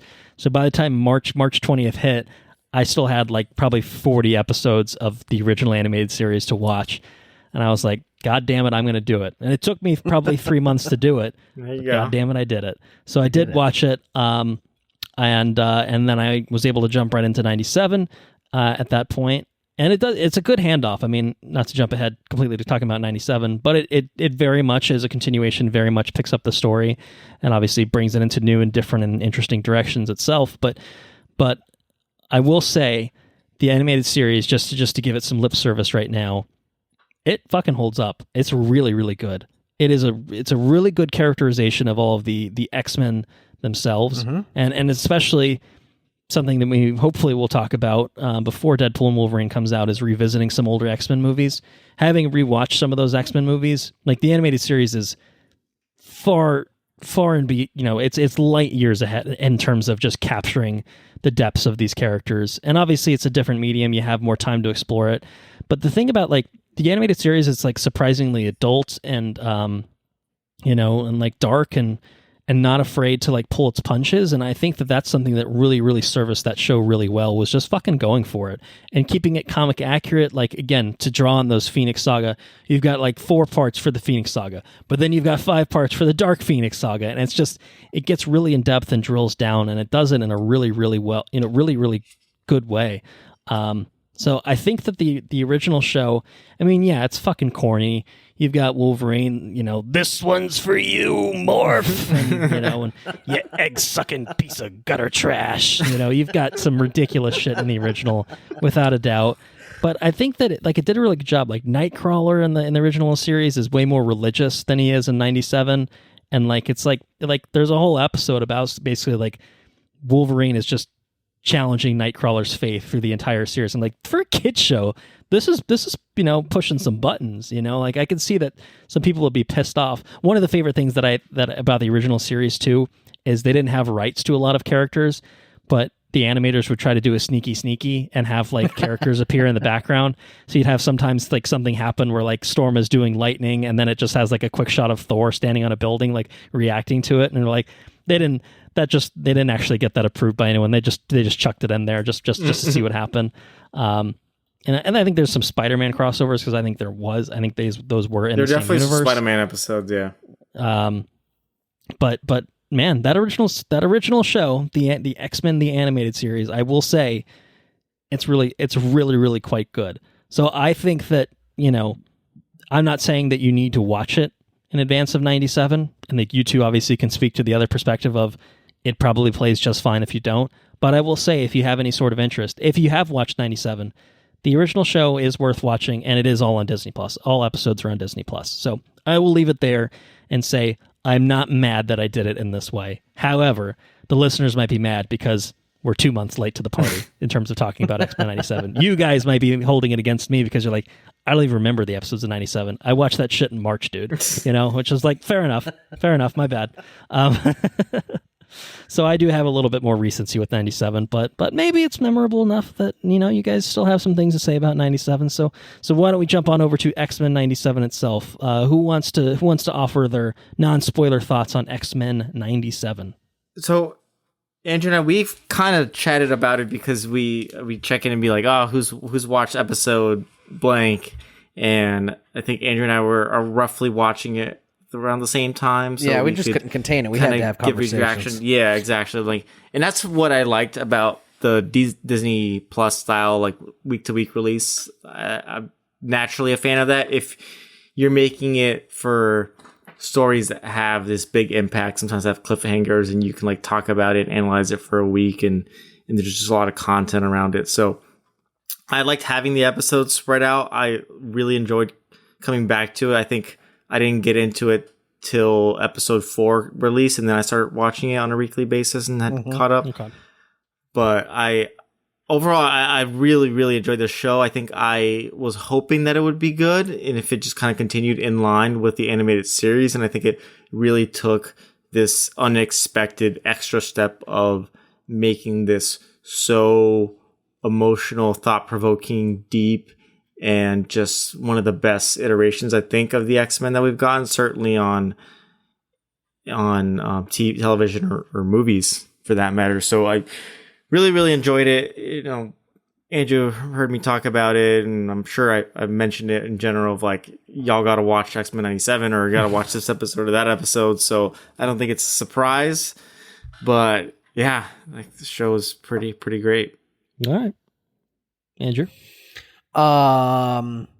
It's almost as if, like we always talk about, like, hey, if you need to give something a little bit more time to let it brew and just to perfect what story it is you want to tell, do it, right? And it's almost like they left 97, they stopped and they said, okay, when we continue the show, okay, we want to make something really good, something special. They didn't come back next year. They didn't come back for 30 fucking years or however long it's been. You know, they come back now and it's like this show has been brewing for, you know, however many years since 97, you know, because it is, it's the best iteration of any comic. I can't think of, it's probably, it's going to be a bold statement. It's probably not entirely accurate. Okay. But I haven't been the most engaged in this conversation we've been having because I got 2 screens going on right now. The entire podcast has been going on with episodes because I didn't rewatch it for the podcast, so I just have it playing in the background. try like, all right, this is this. All right, I remember that. Okay. Yeah. And the things that happen in this and the characterization it's also strong. The action so strong, the animation so strong, the fucking score is incredible. It's on vinyl. The sound design of all the stuff. On vinyl. Yeah. It's got to be probably one of my favorite comic book, or it's probably one of my favorite Marvel things that they've made. Is this? This is probably top 5 things. You know what I mean? It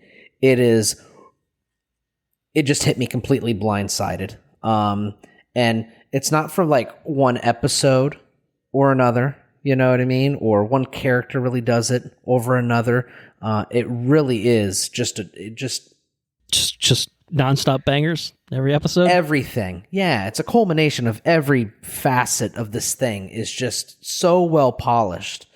Even just like, I don't know. I mean, just all of it. I mean, we can go beat by beat, you know, but every facet that makes this thing on screen is I find it to be incredibly well polished and well done. Yeah, it's and maybe some of that is because I expected not that the OG X-Men is because you said it. I mean, it's really good. And maybe this stands on its shoulders, right? But at the same time, you get a lot of the corniness from the OG animation or animated show, and I feel like a lot of that is just that's not what you get. It's not what you get here. It's like, you know, it's almost like the OG show was a thing in its adolescence.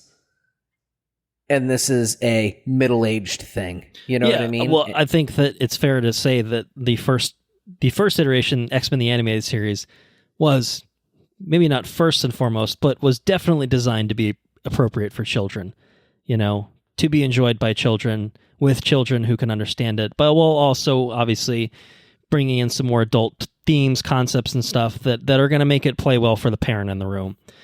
I think 97 parent. Yeah. Yes. Kids might enjoy the flashiness of it and things of it, but it's closer to, like the Netflix anime stuff. I think like a Castlevania, where it's a little bit more pushing in an adult. It's not to that extent. It's still, I think, somewhat kid friendly, but it is not targeting children. I think first and foremost, there's definitely some stuff in this. Targeting the kids that grew up watching the OG right, show. Exactly. Yeah, exactly. It's kids who watch the original who are definitely adults now, and can kind of, I think you could show this to a kid. I think maybe. But I think that it would be challenging in some ways. It's not the worst thing to happen, but I think it could be a difficult watch because it definitely gets, a little more violent. It's never like explicit in terms of language and stuff, but I think thematically it is pretty fucking dark at times. And I think that could be really hard, for kids of younger ages at least, at a minimum. So it's I think it definitely is an older audience that it's skewing towards in terms of what 97 is doing. Yeah. So that's what I got. What did you think about it, Colton? I mean, just like the original series, I really enjoyed it, and I enjoyed that it was this kind of evolution of the original series. It's interesting. Like, I almost felt like the first episode felt like it was kind of recreating the energy and kind of the structure of the original series, and then it kind of started to drift and become its own thing from that point. Like it was like that was the handoff, and then it kind of became its own thing, and the own thing that it became was interesting. It was like more cliffhangers here. I think it gets a little crazier with cameos and characters and stuff like that, and again just pushing the limits. Like there are some seriously harrowing things that happen in this show that I don't think they could have gotten away with on TV in the 90s. Like just legitimately, I don't think they could have gotten away with it.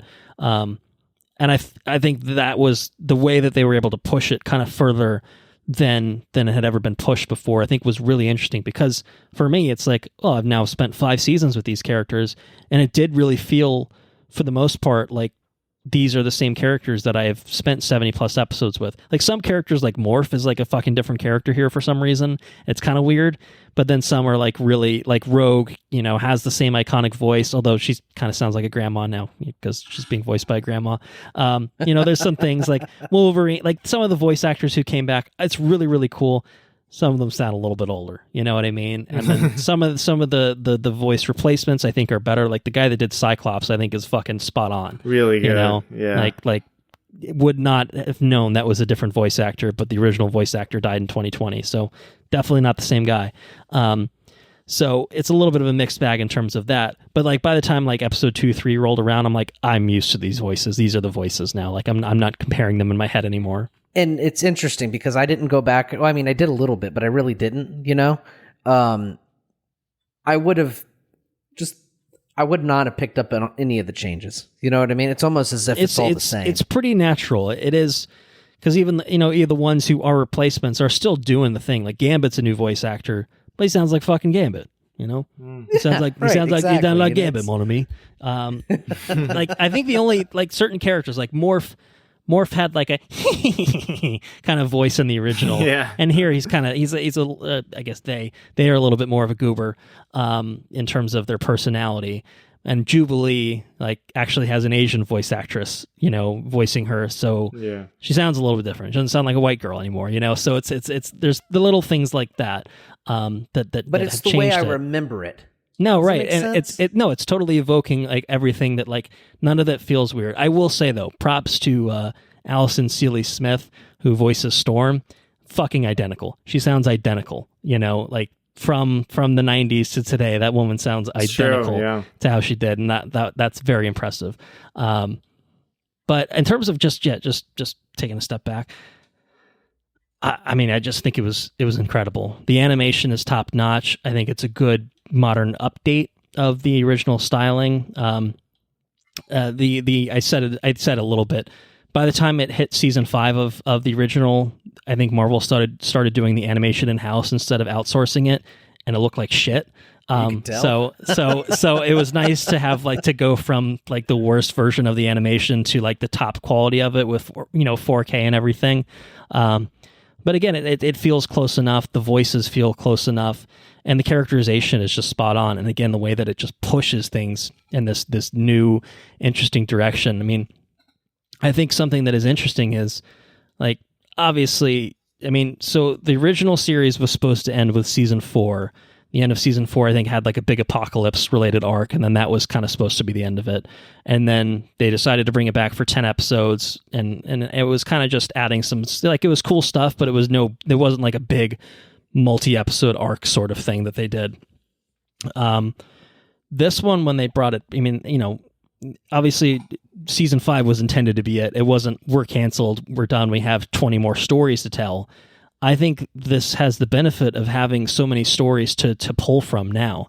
I think that, you know, there's a 3-episode kind of finale in 97 that, like, the whole basis for that storyline I don't think existed at the time that that the original, you know, animated series concluded. So I think there's like elements of like they're able to now mine from decades of comic book history that didn't exist at the time. But something that is interesting too is like the original animated series like pushed X-Men into boundaries that the comics then took inspiration from. Like I think the whole Age of Apocalypse storyline didn't like only happened because they did like a pretty cool version of it in the animated series, and then they went on and basically made a comic book version out of that, where, you know, it pulled it into different directions, did it a little bit differently, but the inspiration was from the animated series kind of creating this whole storyline, I think, of basically Xavier, someone time traveling, trying to kill Xavier kind of thing.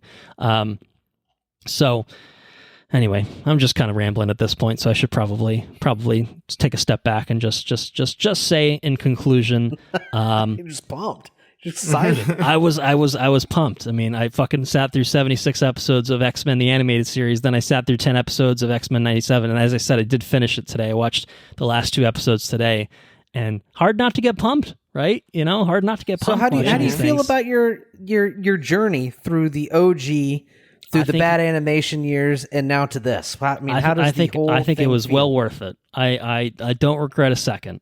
I think it's well worth it. I don't recommend it necessarily because that's a hell of an endeavor that most people I don't think are going to have the fortitude or I don't think it's necessary. But I think that it is 97 is a show made by people who clearly loved the original and were not going to just piss away, you know, the goodwill and the things that the original stood for. It is standing on the shoulders of it, but it's not so reliant on it that you need to see the original. It is just something that is paying a lot of respects to the original and then building out from it and pushing it again into these new, different, interesting, you know, sometimes more adult directions that wouldn't have been possible in the 90s. So it's really cool evolution of it. And I think that's kind of how I feel about it. The same people that made 97 were making this, right? Or made the OG are making 97, right? Sort of. I mean, so I think that they consulted with a lot of the creators of the original. Like Bo DeMeo was not involved in the original. He probably was a child at the time, or, you know, pretty young at the time that the animated series came out. But I do think that they at least consulted with people that were involved with the original series, so that it was a true continuation in terms of some of the talent behind the scenes. It's just like there's a keen understanding to each of the characters, you know, to the point where we can fast, you know, we're making this so many years, you know, after the fact, and we're able to pick up on what's nostalgic and what who these characters are, and it's a seamless you know, progression from the old school to the new school. Or to the new thing, you know? So it's... Yeah, I'm looking really quickly. So Larry Houston, who is the producer and director of the original series, was involved, I think, as a consultant. Same thing with Eric and Julia Lewald, who were the original series showrunners. Like, they were all involved. They consulted on it. They basically were like, no, you shouldn't do that. That doesn't make sense. You know, this character wouldn't do that. I think that's kind of the level of their involvement. But the actual writing, the show running on this one was basically, I think, done by people who probably watched the original back in the day and probably spent many hours pouring back through it to try to, you know, mine from it and, you know, make sure that everything was consistent with what these characters had done and gone through in the you know, the events of the original series. But yeah, I mean, it's a pretty seamless handoff of... No, it is mostly kind of new people working on this, but really just building off of what the original had done. You know, and Bo DeMeo, I don't know if you need to revisit that conversation now, was the head writer for season 1, the showrunner for season 1, was kind of unceremoniously fired. I think right before the show premiered, like a couple weeks before the show premiered, and it was a very out of nowhere kind of like, that's troubling. Clearly not a reflection of the show's quality, I don't think. And we still don't to follow up on this. I don't think we really know the full story of what the fuck happened here. The only things that I've seen that seem to make sense is that he is maybe very difficult to work with, and maybe was a bit of an asshole to people, and so I think that maybe was maybe some level of what led to his dismissal, of just not being someone that's good to work for.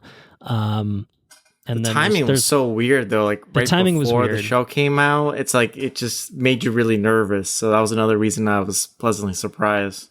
Yeah, and then there's the whole like side charade of maybe he has like a non-nude OnlyFans account that maybe ruffled some feathers. That it's just like, all right, maybe I'm not really sure if that's firing territory or anything like that. But it's interesting because he was fired. And it's not like it seemed like he clearly doesn't seem to have a lot of bad blood, because I think as the show was airing, he was very active on the internet and, answering things, giving interviews and talking about the decisions of why they did, things a certain way.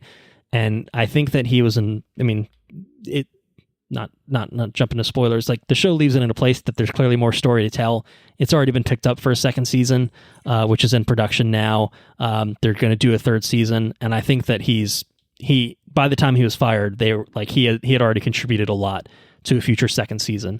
So I don't know. Maybe at the same time we get our 30-year Blade documentary, we'll get the breakdown of what the hell happened behind the scenes here. Maybe he just said something to the wrong person, and that was enough. I don't know. I really don't know. It is kind of weird, especially given the because it's not just us that like the show. To be fair, it's like. It's gotten a lot of critical acclaim, and it is just kind of a weird scenario, weird circumstance of having this, very, very, loved show where people are praising the writing and praising the work of this guy, and he's been fired. And like I said, it's clearly not a reflection of the quality of his work, and that's probably why he doesn't have too much bad blood either. You know what I mean? This is clearly a reflection of his talent. And right, yeah, he's getting universal praise despite being fired. So I don't know. It's weird though. It's very weird though. Anyway, any other non-spoiler thoughts for X-Men 97? I think we should get into some of the details. I think in general, kind of big themes, I would just say I really like the maturedness, the many political takes that you can get from this. I think it's not. Yeah, it's the fucking X-Men, overt. Right? Right, and I think anyone that was like, why are X-Men doing X or doing blank? It's like it's the entire characters are like always about something, whether it's an allegory for civil rights, for gay rights, for right. It could be many different things depending on what time period you're looking at. So I think it's supposed to be a little bit political in a sense, but not necessarily beating you over the head with any kind of messaging. And but it's still doing it in an animated sort of kids show is just, I don't know. There's just a whole great package. Everything in it, I thought worked out really well. Yeah, I would agree with that. All right, well, let's do recommendation. Then we can really dissect this show a bit more in detail when we get to spoilers. So for our TV show, our recommendation scale starts at very yes, goes down to yes, with a middle ground of totally fine. You could also rate this show as just fine, or you could say that this is a shithouse show. But I don't think we need to do that. Are we gonna all agree on this show? Oh shit! The Mandalorian's there, or not the Mandalorian? Boba Fett. Boba Fett. Where? Boba Fett. Boba Fett's in episode 4. About 20 minutes into the episode, he's one of the guards making sure that that's the episode where Jubilee and the kid and Sunspot get trapped in the game. And okay. And actually, there's 2 Boba Fetts. They're like the guards making they're making all the mutants work. Okay. What? Yeah, I need to see I'll this. just here. You don't have to. Here, I'll just send a picture to you guys. Oh, That's I can see it. It's like slightly different enough, right? might be a It's little cheeky reference. It's like inspired. Change the helmet a little bit. Yeah. It's like, Well, if you zoom in on the helmet, change one thing. If you zoom on the helmet, it's clearly one piece of glass. But when you zoom out, it looks like it's the red line. You know, the red crisscross shape. Yeah. Anyways, sorry, derailing the conversation. Boba Fett. Anyway, recommendation. I'm just gonna say very yes. I'm sure that's no surprise. And do you guys feel differently? Do you feel the same? What do you think for recommendation in terms of X-Men 97? It's an easy one for me. I think this is one of the best Marvel things I've seen in a long time. Was expecting something pretty good, but it came out not this, right? Like my expectations were superseded and then some. So fantastic show. Very yes for me. I agree. Very yes show. Definitely one of the best Marvel. It's one of the best things Marvel's made, in my opinion, with a recency bias, I would say. But your recency bias isn't as recent in the sense that true. Yeah, you've been able to stew on this show for over a month, so it's like still think about it. If it's still swirling around in your brain, then it clearly did something right. I agree. I mean, I already said very yes, but I think it's way better than it had any. I'm trying to think of the other, and that's the way I kind of describe it to anybody. Like out of nowhere sort of thing, blows everyone's expectations out of the water, and just I think relative to other like Disney Plus shows, animated or otherwise, it is top tier. I think that this.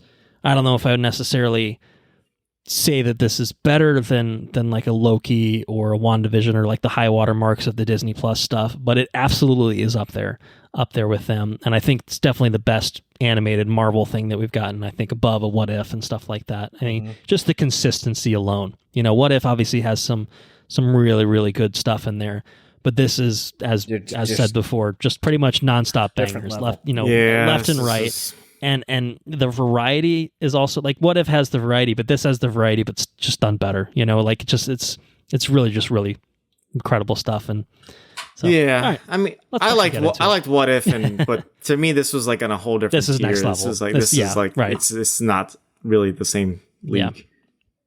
No, I would concur with that. So, all right, are we ready to do spoilers for X-Men 97? Yes. All right. Let's get into some full spoilers for X-Men 97. We didn't really talk about it beforehand. I don't know. Do you guys want to go through episodes, just all jumping all around? I'm kind of maybe characters. This kind of ensemble type piece. I don't know. Yeah, I mean, we can jump around. I think there's several characters I want to talk about, but I think all right, two to start off. Let's start there. Who do you want to talk about? Cyclops, the leader of the X-Men. They made Cyclops cool. Yeah, the rare feat of making Cyclops cool. After one episode, I feel like that was the big thing. I mean, I like Cyclops in the original, but this one, episode 1, he just came out strong. It was just like, this is a Cyclops show. This is not Wolverine's show. It's not even Professor X's show. This was in a large part the Cyclops show, and it was awesome. Just the way that he fought with his optic blast. Yeah, it was just fun. Unlike anything we've ever seen with Cyclops. That scene, when I was watching, I was just like, "Oh shit, here we go!" Like this is the show. I think that was the light bulb switch. I'm like, "Oh, this is gonna be a good show." Like this is. I want more of this. Did he ever zip around using? Did he ever use his optic to push blast himself as a means of transportation? Right. I don't think I've ever seen that before. So I don't even in the comics. I don't even know if that's a thing. I was laying in bed last night and I was trying to think. Yeah, I mean, don't think about the Roman Empire. Don't think about the physics. And he was thinking about Cyclops. I was gonna say, do you know how strong his fucking neck is? He keeps himself from splattering on the ground by shooting his optic blast into the ground from a plane. Do you know how incredibly strong his neck and back are? Oh, it's nuts. Because really and truly, if I had an optic blast, the first time I discovered my optic blast, I'd snap my neck.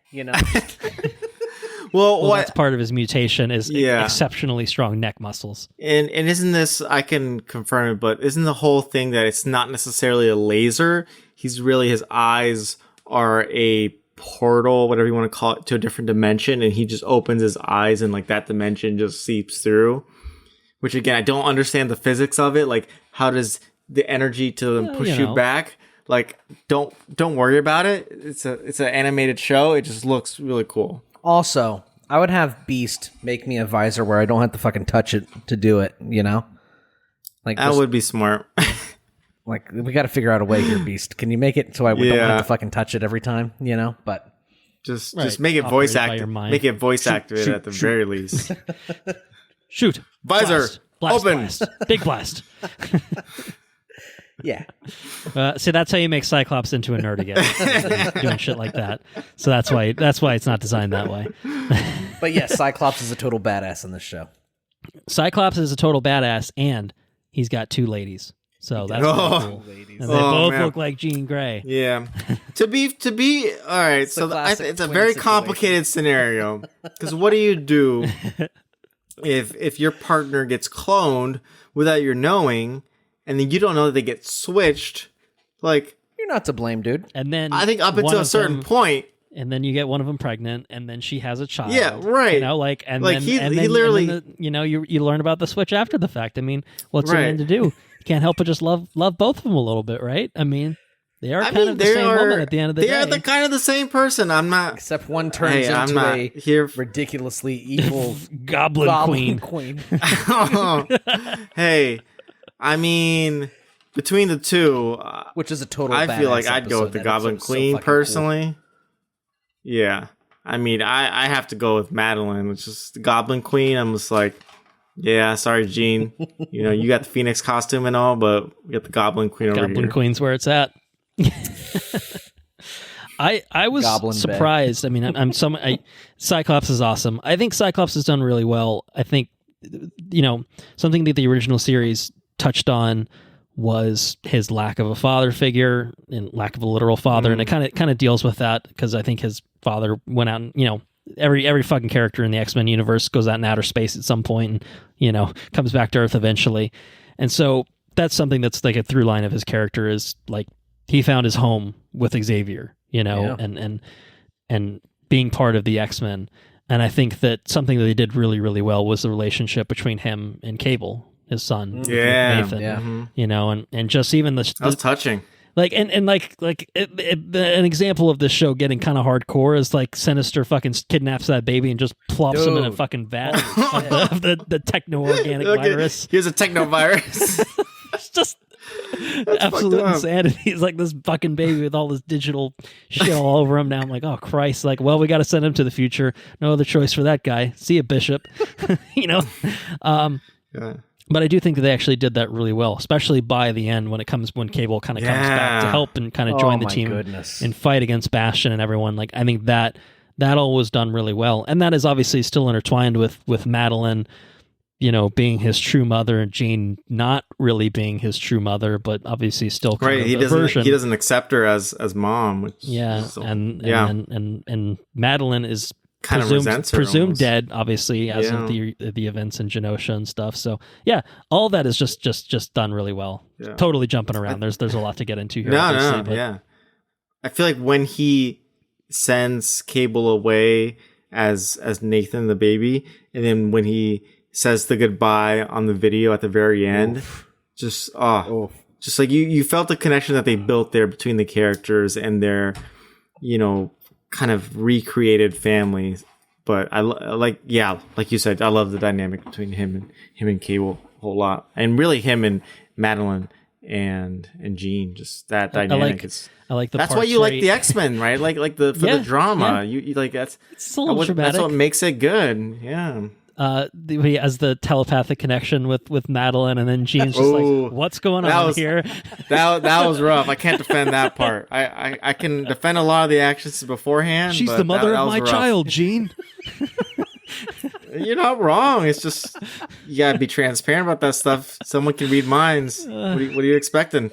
And I love how he's expected to go out to do that interview, and he's still so salty about it, so that he just like goes off on the reporter. Oh man, yeah, it's good stuff. Yeah, Psych was good. Good Cyclops here for sure. Yeah, good. And like the conflict about like, well, why the fuck did Xavier not leave the school to me? Why did he give it to this asshole Magneto? Like that, I think that's also a good through line too of him just not understanding Xavier's decisions and stuff. That was well done, very well done. Any other thoughts on Cyclops? Did you have another character in mind you wanted to jump to? Well, you said Magneto, and I was like, this is also a Magneto story. Magnus. This is a sexy Magneto story. You could call it that. I'm like, why did they have to make Magneto so sexy? Like, well, because there is a little bit of a love story with Magneto in this, so they had to make him, give him a little more sex appeal, so we can kind of understand his conundrum. I mean, you get it. You're just like, yeah, those two had the chemistry, and then that is the master of magnetism. They got a physical connection. Yeah. It's just he's just magnetic. Not only was he sexy, but he was so cool. Like I think when you really get Magneto going revolutionary, it's for some of the best X-Men stories. And I think this is what I was trying to allude to with the creator really has to understand the characters and like what makes them well. And I think Bo DeMeo talks about how in his personal life he brings in different aspects of being from this like minoritized group, whether it's by race or by gender, being members of different groups. He can like tie in certain aspects of like what make the X-Men different and why do they feel different to other people. And it's both a matter of looks, but it's something else. It's a fear, it's power. And there's a lot of those real world elements. And I think that's what makes this story compelling, is that there are those parallels, and it's not this direct allegory for something. It covers a lot of different things. Well, everybody's story for them being an X-Men it's all different, right? Everybody's different. Yeah, they're all facing something else on their own, which I think makes all the characters themselves more compelling and more grounded. They're all individuals in their own right, but they're all part of a team, and it's so good. It's just so well done. Execution's ridiculous. Magneto, though, I mean, he's. It's interesting to see kind of the different shades of Magneto throughout this season, I guess, because you do kind of have, I guess, quote unquote, good guy Magneto for a little bit, where he is kind of playing Xavier a little bit, and actually legitimately like respecting the fact that Xavier has entrusted him with something that maybe he should not be entrusted with. But he's gonna actually give it a go, and then obviously as things go haywire, particularly in episode 5, then by the time we go back to Magneto, who I think at that point, I mean, I guess I thought they actually did kill him off, but I wasn't surprised. I mean, I guess in the same way, because Magneto is probably one of the most powerful mutants out there, and so when he comes back, I mean, you can understand why Magneto is so vengeful of, and I think that's just something that's so interesting and compelling about Magneto is his methods are always brutal and unsavory, but he's never really wrong in some certain ways, like you can understand where he's coming from, and obviously that's the big conflict between he and Xavier is this approach, I guess the sort of Malcolm X versus MLK, type of mentalities that they look at things very differently, even though they largely agree and respect each other in terms of what the issues that they are facing, but yeah, even when Magneto was kind of just full, I'm going to fucking rip adamantium out of Wolverine because this motherfucker stabbed me, levels of fury and that was rage. Like, I'm still not like, oh, Magneto sucks. I'm like, no. I think it is justified in its own sort of way, and so it's kind of just, I don't know. Magneto is, I think we can say about probably all of the characters in the show, but I feel like every iteration of these characters is just the coolest fucking iteration of these characters. Like you said about Cyclops, 100%. Like that's an easy like, oh, this Cyclops is actually cool. By default, this is the coolest iteration of his character. But Magneto here is fucking badass. Like when he's sexy Magneto, good guy Magneto, he's fucking badass. The shit like when he's, kind of put on trial and he's just there like a stoic fucking badass. It's fucking cool. And then he takes the whole UN and puts them into space. That's fucking insane. It's ridiculous. He shuts down power to the entire planet. Fucking insane, Oh. And you see him restrained for a lot of the show until he does these big acts. And I really like that where they took him on, I really need to do this Charles's way because he left and entrusted his school and his students to me to like, no, I've been right about this. And like, we tried it your way. I'm going back to do it my way. And a lot of people sympathize with him. Like we see the team splitting up towards the end, but it seems like even at times of peace, like Genosha, there was a lot of kind of pro Charles, pro Magneto, like advertisements, propaganda, whatever you want to call it. But they kind of lived in harmony there. And it seems like that wasn't going to last necessarily, especially with the events that occurred. So I like that they really got into Magneto's kind of going back to his original self. It kind of shows you how restrained he really is all the time. You know what I mean? Yeah. Oh, yeah. Because of just how powerful he can be. He's just holding himself back in some way. Absolutely. Yeah. Even when you think oh man, this guy's diabolical. Well, I mean, how he can really turn it up if he really wanted to, And I don't know. He's very badass. He's a very badass dude for sure. Yeah. I think the stuff of him, being set to, I guess, be the leader of Genosha and stuff, like all that was really interesting to kind of see that side. But I think I guess maybe we should just talk about it because I feel like some of the biggest, like I think the biggest holy shit moment, episode at 5. At least the first big holy shit moment is just episode 5. Remember it because that maybe will lead us to the next character we could talk about tying into that episode. But just that, I think to that point, it is, you're getting some, like, you get Goblin Queen, you're getting some, some shit, Sentinels, it's cool. and the cool, like. A lot of stuff. But remember it, episode 5 is where things change in a big, big way for this show, where it shit hits the fan in the biggest way, and it's like literally jaw-dropping levels of shit happening. And Magneto's, I think, a big part of that, and I guess kind of the big thing is this fucking kaiju sentinel coming in and basically destroying this mutant nation of Genosha, just absolutely leveling it, just killing mutants left and right, killing anyone that's there, and just horror and devastation on a level unseen to this point that feels it's like one of those things like in the original show, this is the horrible version of the future that they undo by the end of the episode, because it's we can't, if something like this happened this way, it would be too serious and too devastating for children. So we have to undo it in some way. This is an alternate version. Don't worry, everyone's going to come out scot-free and be fine. And here, not so much. The way that they set it up too. The dynamics in the episode. Because it's really it's served a very the storytelling. Jubilant, everyone's partying, having a good time. It feels like mutant paradise. Utopia. Like this is great. You're away from the racist fuckheads who are protesting and hurling shit at you. It does feel like this sort of utopian society for mutants, and it's great. And you let yourself kind of believe that this could work, to this point, you're now in 6 seasons of the X-Men fighting for, mutant equality and everything like that. And it feels like, all right, this isn't everything, but having this sort of place to exist feels like a really, really monumental step for mutants. And then just to see it undone in the blink of an eye, it was horrifying to watch. And the way that each character kind of responds in it, I think is just so vital to their characters. So like the way that Magneto was so protective of the Morlocks and Leech in that moment was just gut-wrenching. Tells that little guy not to be afraid in German. Yeah. That was rough.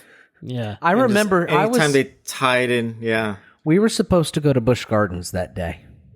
Okay. And we did go to Busch Gardens that day. It was Saturday morning. I had the day off. It was Saturday morning. And I turned it on, and I started watching it with the Gups, but then Sarah was getting him ready to go to Busch Gardens, and so I sat there and I finished the episode. And I was inside the baby's playpen, like with a pillow, it's like I was on the floor in the living room. You were the baby? And this is no exaggeration. After that episode, I was sitting inside the playpen with tears in my eyes, crying, watching the show, and then I had to get up and like, dry my shit up, and it's like I can't, and then had to go to Busch Gardens, and I literally sat on me all day long, because you had to sit with the episode because they released it weekly. It wasn't like I could just hop in and see what happens next. I gotta sit with this shit, and it's been a long time since a show rocked me that hard. It packed a punch, dude. It was heavy for more than just Magneto, right? That Magneto was that was a powerful moment, but also Gambit. Yeah, the name Gambit, mon ami. Remember it. Oh man, dude, like I just kind of instantly catapulted Gambit into just like this tier of just incredible and total badass characters. Too. But I mean, he was very badass in that moment. Like I said, coolest versions of every character. Man, Gambit gets part of this conversation too. No, it's just the previous 4 episodes had like a couple highs, others like not really lows, but just kind of parts where you're like, okay, I want to see where this goes next. Let's go back to the other storyline. And then this was mostly one storyline. Even it was taking place at multiple locations. It was kind of all happening at the same time. So like the starting off with the rift in the interview between the X-Men and the humans to getting into some of the side plots of like,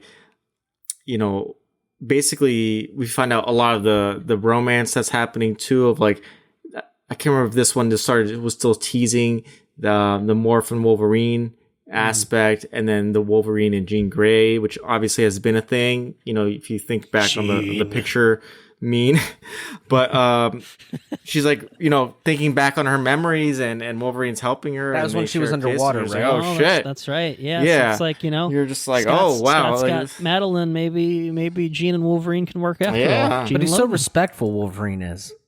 Right. He was like, no, this is like, you're not thinking clearly. I'm sure it's exactly what he wants, right? But it's just like, no, it's too good to be true. This is not the right way. It's not. You gotta wait till Cyclops is dead, then he can move in. I forgot about everything kicks off on episode 5. The hard part kicks off with Cable meeting his mom. And he says, no, I'm too late. Too late, right. Yeah. Because everyone's having a good time. That's right. That's when you know, like, oh no, something bad is something really bad's about to happen. And he gets yanked but I back don't think I knew how bad it was going to be. That's rough. Yeah, no, I was not expecting that level of devastation and gut punch that was coming. Gambit, the way he went out was fucking awesome. And it's kind of the same thing that we talked about. Shit. Right, and the motorcycle, and then just when he is impaled, like it's the same thing. Like Magneto, like the full extent of his powers. When you kind of see it, it's like, oh fuck.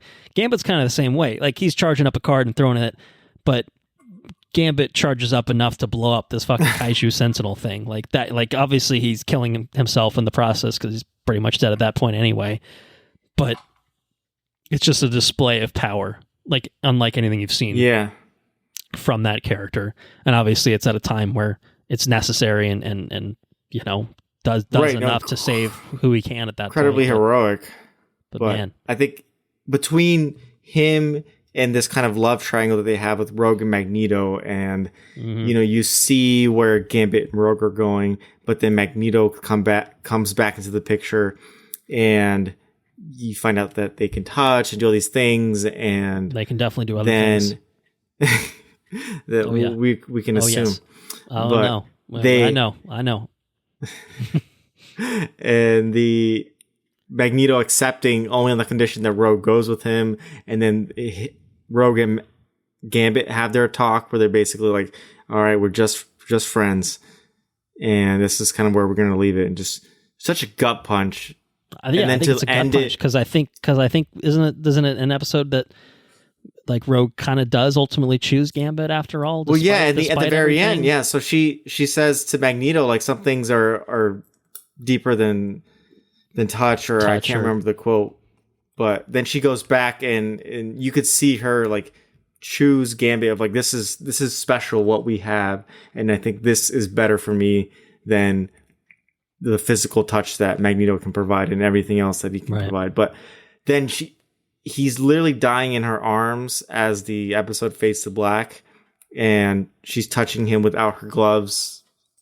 Just nothing. Oh, yeah. Gambit fucking energizes his devastating scarf and cuts like the train in half. Oh yeah, cool. Just that was one of the most epic episodes, just from all senses. Yeah, that episode. I mean, I will say to slightly backtrack, Storm losing her powers was definitely a holy shit moment. Oh, that was a huge. Yeah, and I was just like, oh fuck, because it was just like just sad, you know, just how that would feel of just, you know, she can't losing yourself in such a and then she goes away and says doesn't really say goodbye to everyone.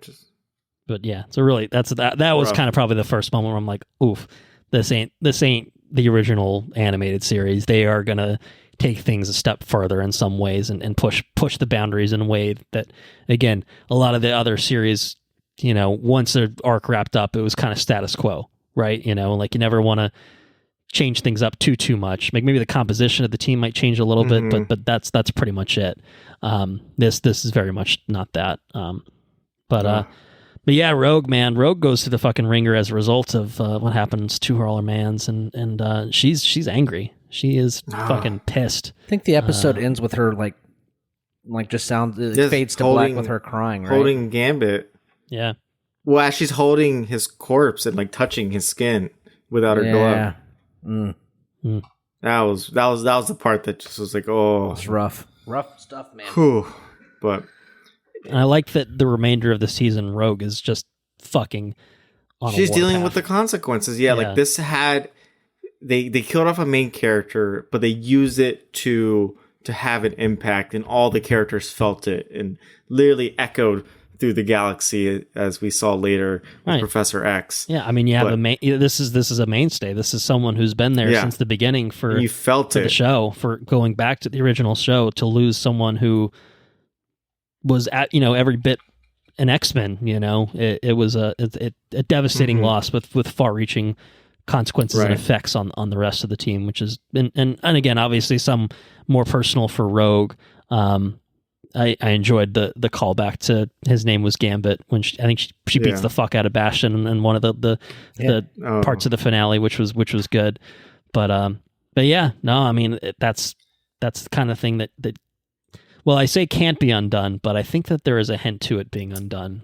There is actually jumping completely but I don't ahead. think necessarily fully undone in not necessarily sense not of like not probably in an animated series that was we've reset time, everything's good, everything's gravy now, but there is a hint, I think, because there's a mid-credit scene in the last episode teasing of maybe what Gambit's future fate could be. But, I don't know, but I think his loss, but also the Genosha incident, is they really let you see and feel how the other characters felt about it, you know, with the news depiction and the impact of the rest of the season. And I really enjoyed that because it just you felt the stakes and you felt the consequences, and in some ways, very unfortunate ways, it felt very real. Like you could probably think of similar life, like events in real life that it could remind you of. And I know Beau DeMayo talked in some parts about like 9/11, right? And then you can think about some mass shootings, like Pulse shooting,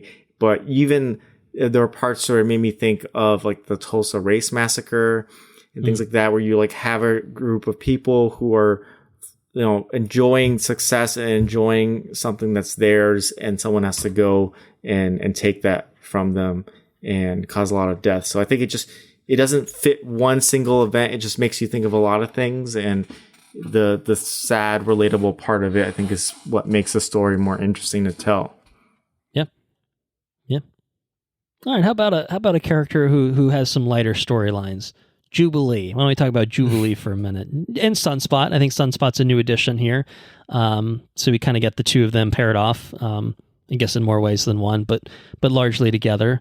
The Motendo episode I thought was very fun. That was like a good sort of before shit hit the fan. So that kind of episode with Mojo being a crazy asshole.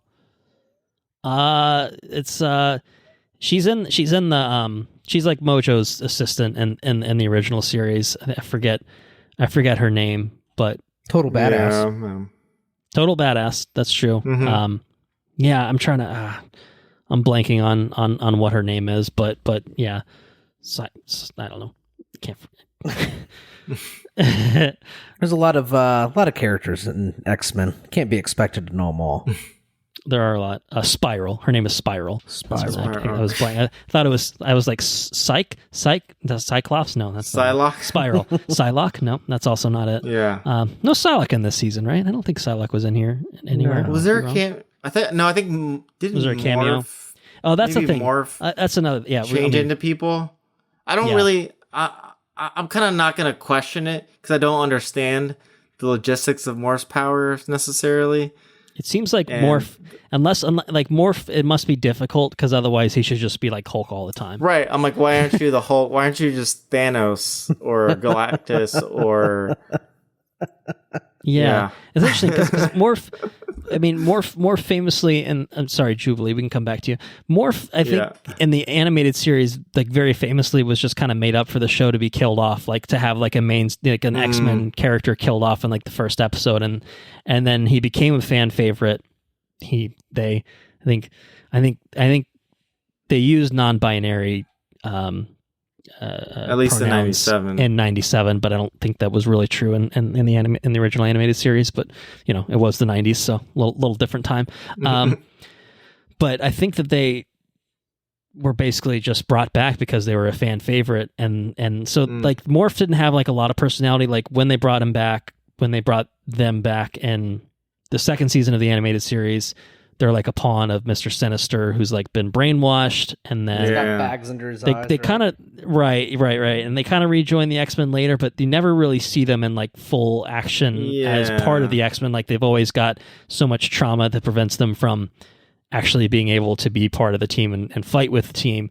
And I really liked here that Morph was very much part of the team. Like there's the stuff with Logan too, but I think seeing them use different personas was a cool way of getting like fun little cameos in it of like Magic. You saw Magic a little bit, Hulk, Mr. Fantastic, I think briefly towards the end, Archangel, I think at one part, Archangel, so it was cool to see, like that was like a fun way. Quicksilver, there were a few moments where like Quicksilver would run around and be like, holy shit, where'd Quicksilver? Oh, it's Morph. Okay.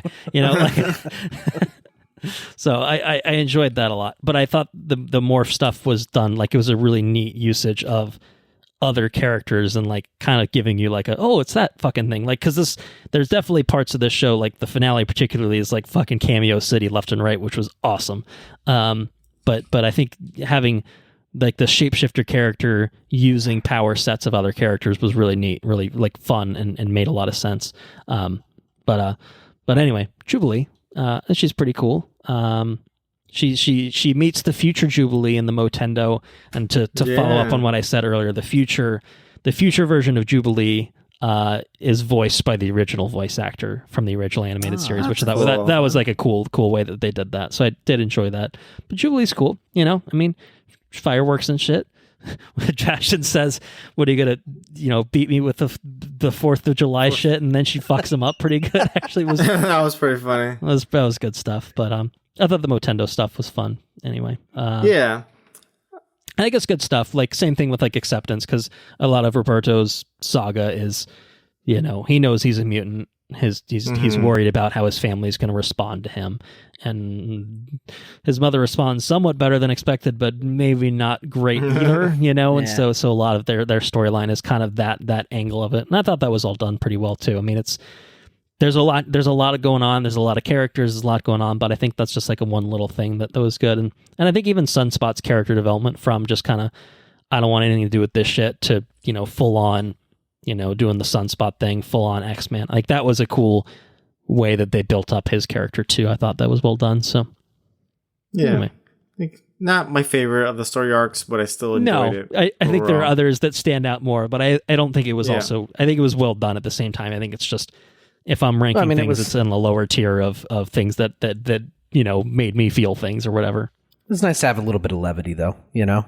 Right. I think that's it. I mean, you know, especially once shit hits the fan, it's nice to have a little bit of levity because it's really, once episode 5 hits, it doesn't really get much lighter from there, as I recall. You know, you got Xavier's shit in space with the Shi'ar. He's you know, got this whole fucking thing going on. Storm is trying to get her powers back. She's fighting some fucking demon thing. You know, and then it really, I think, kind of goes full tilt into a lot of the Sentinel and Bastion stuff. And that's not any lighter, you know, in terms of subject matter either. So it really, you know, you take the light where you can get it, you know. How did he infect so many people?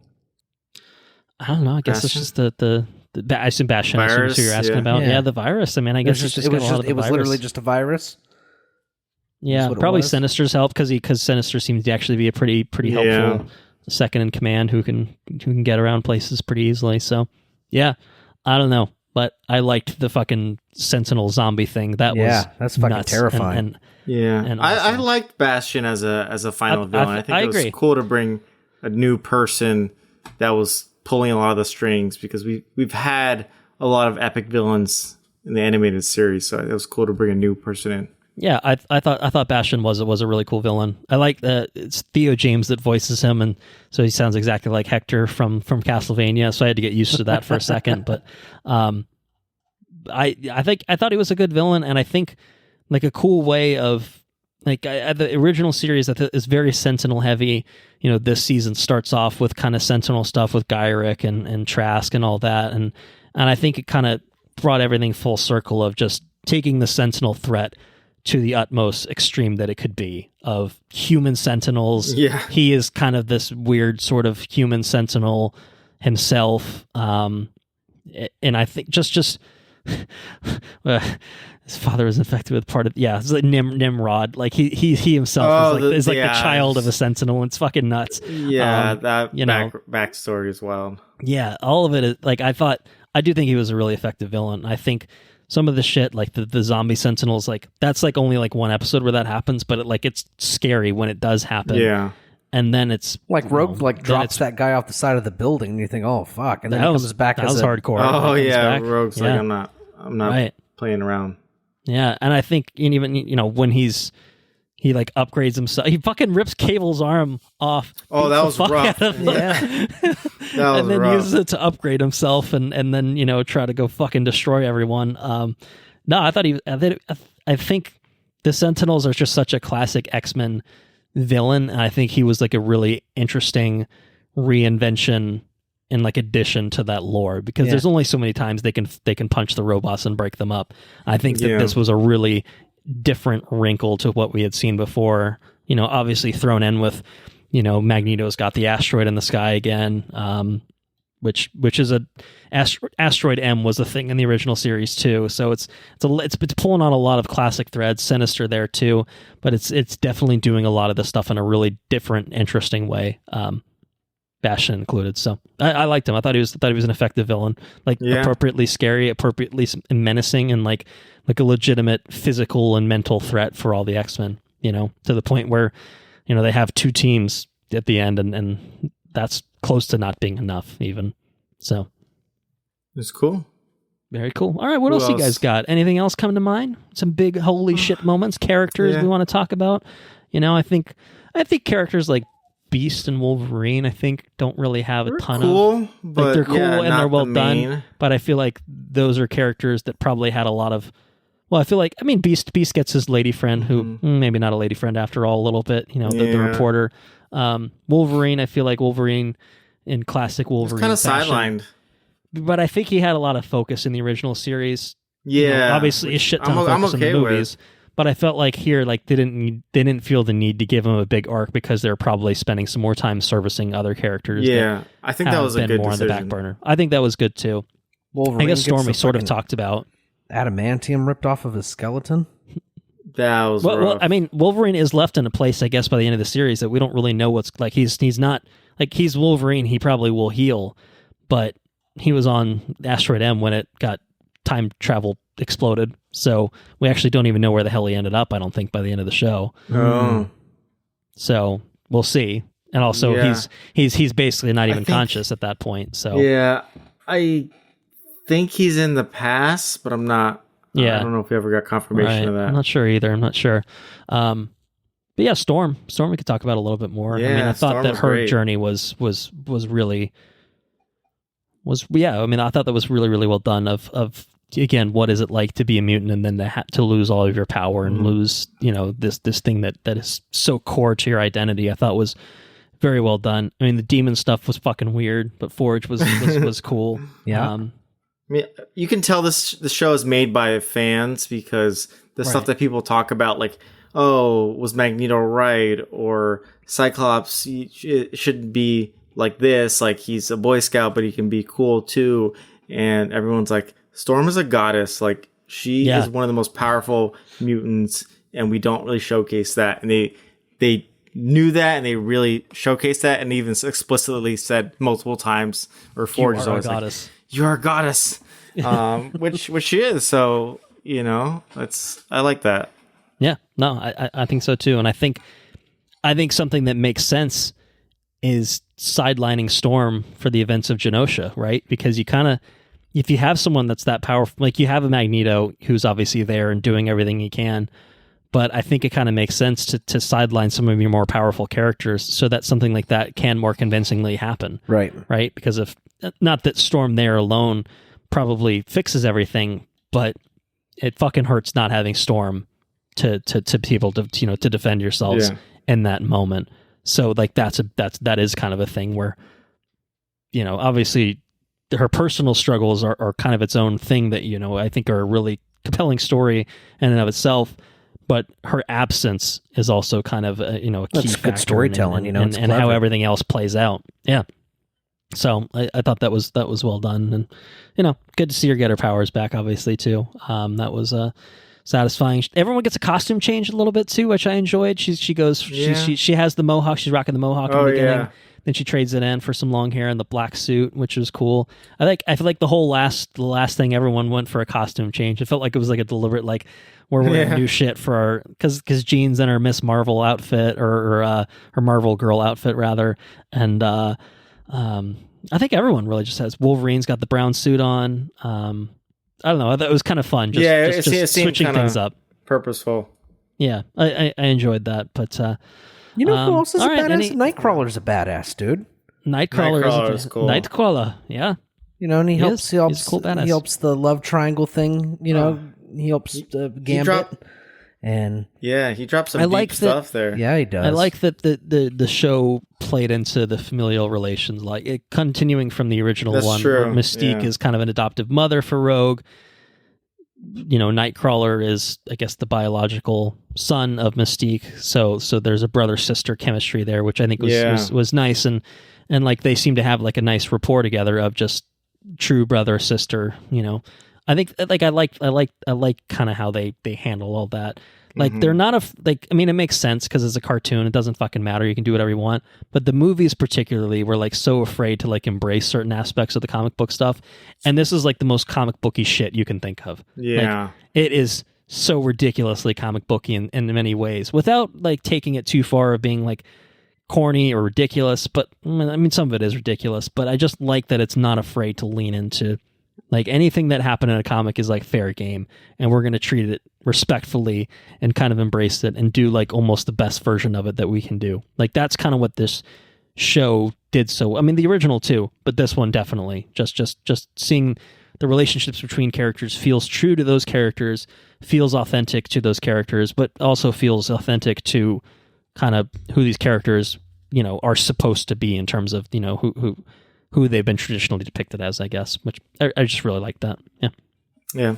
Did you like the 3-part finale? I did like the 3-part finale. What about you, Andrew? Yeah, fuck yeah. I liked every episode.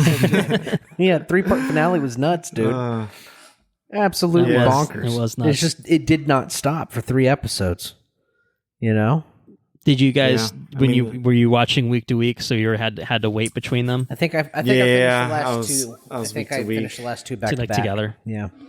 Okay, that's kind of what I did. I did part 2 and part 3 in the same day, and I watched part 1 yesterday. So I watched them in relatively quick succession. I think I enjoyed doing that. I think it would have been tough to wait week to week for those. Like, I think something like Remember It, where I'm like, I could sit with this for a week and it'll haunt me for a week. Like, it was nice because I didn't. I waited 2 days, and I think I went into the one where Storm gets her powers back, and Xavier's fucking around with low. You kind of waited for 2 weeks, really, because you didn't get to go back to that story arc. That's right. Yeah, that's true. Yeah, but it was kind of just nice to I'll just go to the next thing and I'll distract myself with something else. And the same way that like I probably, when season 2 rolls around, I will not try to wait and just watch 10 at once. Like, I will try to probably watch week to week, but it has its advantages of, not having to wait at the same time either. So something like this, where it is a 3-part finale, and like each episode very much felt standalone while still connected. I thought that, the whole finale was fucking nuts. Yeah. I mean, Charles coming back, and then everyone basically being like, why did you do this? Like, you left us, but then you left us with Magneto, and then now people saw you, still that you were still alive, and it kind of ruins everything that you've said and your credibility. And his basically like mind hijacking of Magneto and his memories and trying to rediscover. I really like the flashback that they had together. Oh, that was really well done. First discovered the powers, but between kind of the closeout mind of sequences, the Cable story that we talked about, the Professor X and Magneto story, and the Rogue in some ways, but like obviously didn't fully get her resolution other than beating Bastion.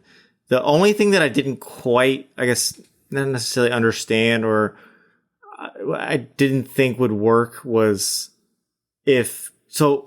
Cyclops is basically like, okay, well, maybe we embrace Bastion and like bring him into our team and like figure out what to do with him. And I'm like, I don't know if you can. Like, he might have killed too many people. He might have done too much. He's gone too far. Like, Magneto, there's argument to be made for Magneto, but that's... Yeah, even then, like, they don't really trust him because of his past, where it's like, this man just killed, like, all your brothers and sisters. I don't know if we can embrace him. It'd be a hard, tough sell. Yeah. So, I guess... You destroyed an entire nation. The asteroid... Right. The asteroid explodes, and obviously, we learned that everyone's kind of time displaced. Did we actually see Bastion die, or is he presumably time displaced, too? I thought it was implied, but like it was one of those like you don't see a body destruction. Okay. Or do you? I should remember since I watched it today. I don't know why I'm asking you guys, but I thought I got the impression that they finished his character. I didn't. That's kind of my impression, is that we're done with him. I actually don't remember if he specifically died in a way that we saw on screen, or at least they implied that he did. Okay. Yeah. Anyway. X-Men are all fucking lost in time. Got some fuckers in Egypt. Got some in the future. Things are. Saba Noir. In Saba Noir, yeah, we got a little baby apocalypse. That we're get teasing, an old apocalypse and then, too, right? We do get an old apocalypse in the mid credits, picking up Gambit's card. Yeah, what's he going to do with that? I don't know. We'll find out. He always likes some horsemen. Is Gambit ever? Is he ever like a perfected thing? I say perfected. I don't know if that's the right term. A horseman? Yes.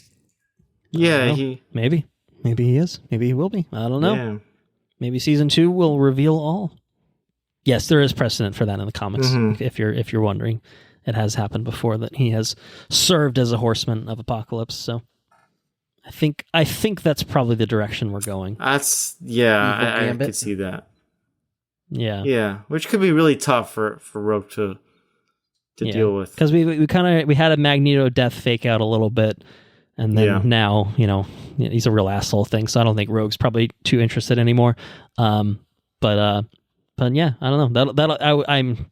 That's a good tease, because it to me it feels like they let Gambit's death sink in, exist for the span of this season. And I think even if he does get revived in a future season, there's no it's going to be an evil Gambit probably for a time. maybe if he gets good, but then it's like, who is that Gambit at that point? You know, like such a it's similar to like what Jean and Madeline. It's like Jean is like, I don't even know who the fuck I am. Like, I don't know if these memories are mine. I don't remember things. Like, I remember things, but I don't think that was me. I remember this baby kicking, but I didn't give birth to it. So it's like, you know, this really kind of, you know, these people get fucked up by these experiences. What did Kurt say? It's like, it doesn't matter if you remember it or if as long as you remember felt how you it feel it or something like right. that. You felt it. I was like, wow. He's a real thoughtful guy, that Nightcrawler, isn't he? He is. Yeah. He is. Man of God. Yeah. What did he say to Rogue about her love for Gambit and kind of their relationship? I can't remember. It was good. He tried to console her, and I thought he hit her with something pretty deep too. Yeah. Good dialogue in the show overall. Yeah, like it feels, very ready. It's not hokey. It feels very earnest and yeah, I don't know. Just the characters are all just kind of well written, and again, it just all just feels kind of just right, you know. So, well, to be continued. We will be getting season 2. It's in production. I wouldn't be surprised if we get it sometime next year. Maybe that's wishful thinking, obviously, because animation does take time. But I feel like it wasn't people love this show, we need to make more of it. It was always kind of planned from the get go of we are making more of it. So my hope is that the wait is not too long before season 2 drops, but I'm sure it'll be at least a year. But I'm really looking forward to more. You know, obviously we've got a big kind of cliffhangery sort of thing of the X-Men, like I said, displaced in time at this point that will need to get resolved. Gambit maybe coming back, I don't know, and lots of other things. You know, just what's the state of the world after all the fucking shit that happened with Bastion? You know, so. A lot of interesting threads I think that they can pull on. Obviously they can, you know, there might be some other characters they can throw in there. But yeah, looking forward to more. So I think I'm good. You guys have any other thoughts on spoilers for X-Men 97? Looking forward to season 2. Really great stuff. Yeah, definitely. All right. Alrighty then. Well, I think then that is going to bring us to the next section of the podcast, which we call catching up. And so, Henrique, I'm going to throw it to you first. Haven't heard from you, obviously, in a few months. I mean, I've seen you recently, but, you know, not exactly the same as what the listeners have heard from you. So yeah, anything you've been up to recently you want to talk about? Yeah, and remind me, when did Dune Part 2 come out? I think March. Yeah, I want to say March. That sounds about right. I'm just trying to time it. I think it was... and I feel like we recorded not too long afterwards. No, yeah, I can't remember all that I've talked about. Decently prompt, but yeah. I can't remember. I think exactly. So you texted us about Civil War. I think I would have put your Civil War thoughts on the pod at some point. I know you did. Yeah. So I'll get into some what I've been up to and then some recommendations that kind of tie into that. All right. But I can't remember if we talked about it, but in the podcast. But we've tried to do more national parks this past year, just visiting and traveling. And I had really not gone to many, if at all. I definitely had been to the Everglades in Florida, and that was probably, honestly, the only one that I can think of. It just hadn't come across our travels. And we went to Zion in Utah, and then Bryce Canyon. I was getting some tips from Andrew about Zion particularly, because I know that was special place for you and Sarah. That's where I proposed. That's why it was special. Yeah, I guess. But really enjoyed it and would love to go back. It's just incredible place. So I took your recommendations and ran with them. I thought Bryce was just stunning too, and we had gone there. This was in middle of March, and there's just 2 feet of snow on the ground. It was kind of wild. Yeah. Probably the most snow that I've seen like at one time. But then later in May, when I was going for a conference in LA and I got to visit my sister, Bia, who lives out there, we got to go to Channel Islands National Park, which is definitely a less popular one. Not the easiest to get to. You have to take a little ferry from Ventura all the way out to the islands, and you get to just hang out on the island, do whatever. Some people camp, some people hike. We did a little bit of hiking and some kayaking around the island, which is cool. Just seeing the nature there and the kelp forests and everything. And most recently, we were up in Maine going through Boston, and we went to Acadia National Park, which I also really liked a lot. It was not the best weather that we had, so I think certainly would love to go back and do some more hiking around there, but a couple of really cool trails and just being up in the Northeast. And I'd never been to Maine, so I got to check out Portland and Acadia. Picked up this cool glass, I thought, which is a map of a lot of the different islands. And, you know, it was very distinctly like Northeast experience. And I think the geography there is even different from the one here in Pennsylvania. So I'd love to go back. We went actually with Kevin and Stephanie. So nice. Yeah. Really great. So those are a little bit of traveling. In terms of things that I've been up to recommend, I haven't watched as much. You know, we covered this. I've only otherwise kept up with House of the Dragon, and save some of those thoughts for later. Okay. But we're on the latest season of Demon Slayer, which is, I believe, going to be the penultimate season. So they announced that the final arc, because the manga's actually finished, like it's ended, and Eastling's read through all of it. And like anytime she brings up something, I'm like, don't talk about anything that's happening in the future. I don't want to know. I want to experience in the show. And so right now they're in the Hashira training arc, which I believe is basically the second to last arc before the Infinity Castle, I think it's called. And it sounds like they're breaking that up into movies. I don't know if it's going to be kind of like where they do a movie and then episodes together, or if it's just going to be 3 movies and this is the end. But sounds pretty epic, I guess, if you're going to do a trilogy of it.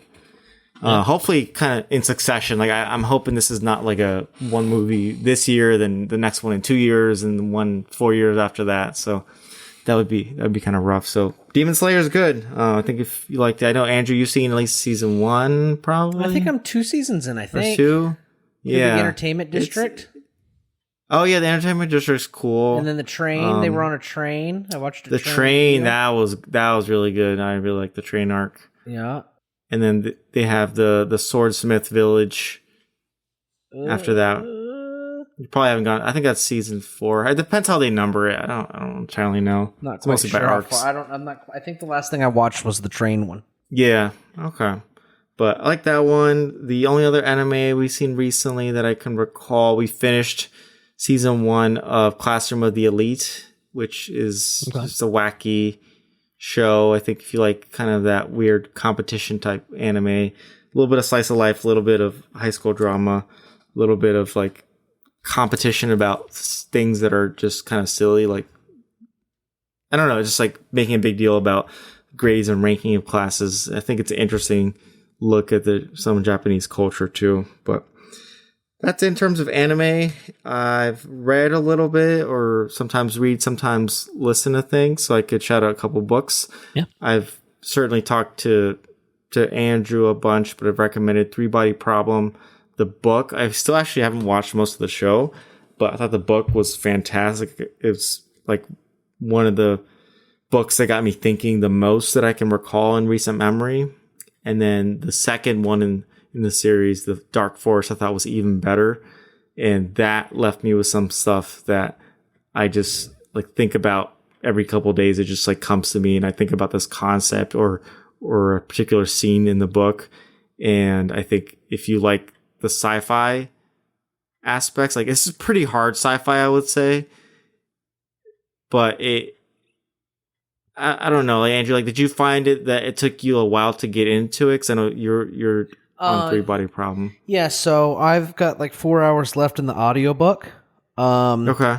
I think that the book really catches on probably, I mean, in terms of time, I think the book really catches on like I think it's a 13-hour book. I think 3 hours in, I think it's got hooks, you know? But it's definitely, you have to be primed for a very hard sci-fi. I mean, it's very hard sci-fi. It's like this physics and all these weird concepts and stuff. It's very science forward. You know what I mean? Yeah. So I think if you're like, I don't know, if you're, if you can turn on Nat Geo and watch a space documentary or anything science related, and you enjoy that stuff, I think you'll really enjoy the concepts of this book. I think the narrator is not my favorite as far as the audiobook goes. But he's okay. He grows on you a little bit. Mm-hmm.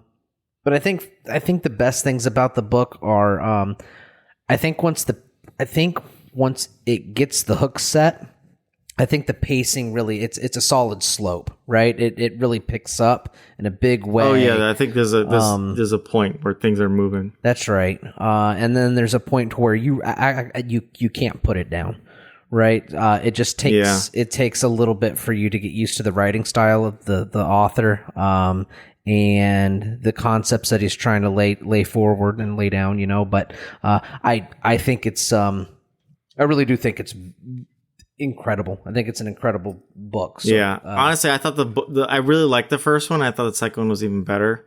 So I'm excited about it. I would recommend that one for you to continue it. But I think if you've thought about questions of our place in the universe and what would human race do in a scenario of an alien invasion and how do we move our future, there's a lot of just really cool concepts that really got me thinking, and I find myself thinking about even more to this day. So I'm excited to go on to the third book. I have some other stuff in between, so I'll get to it eventually.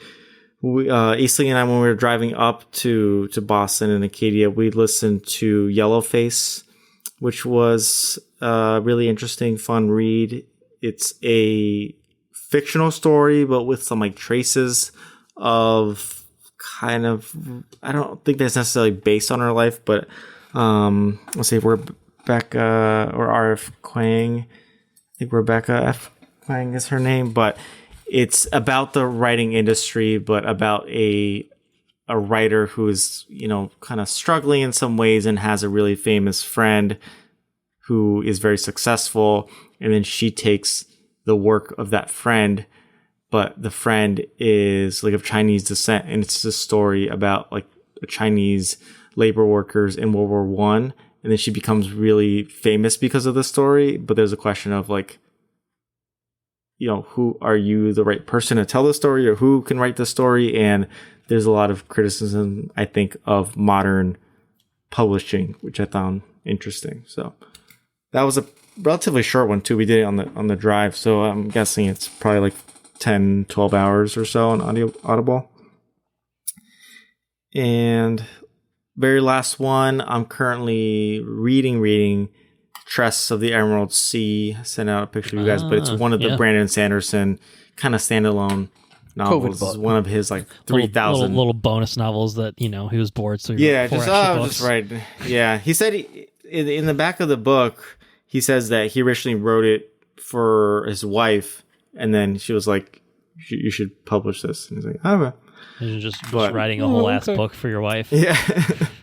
Where does that take place? It's fun. It's very lighthearted. It's in the Cosmere universe, but I don't know how connected it is. Some of the magic in it seems different, and I'm very behind on some of my archive series. What is the magic? It has spores that turn into these magical vines. I don't know what that is.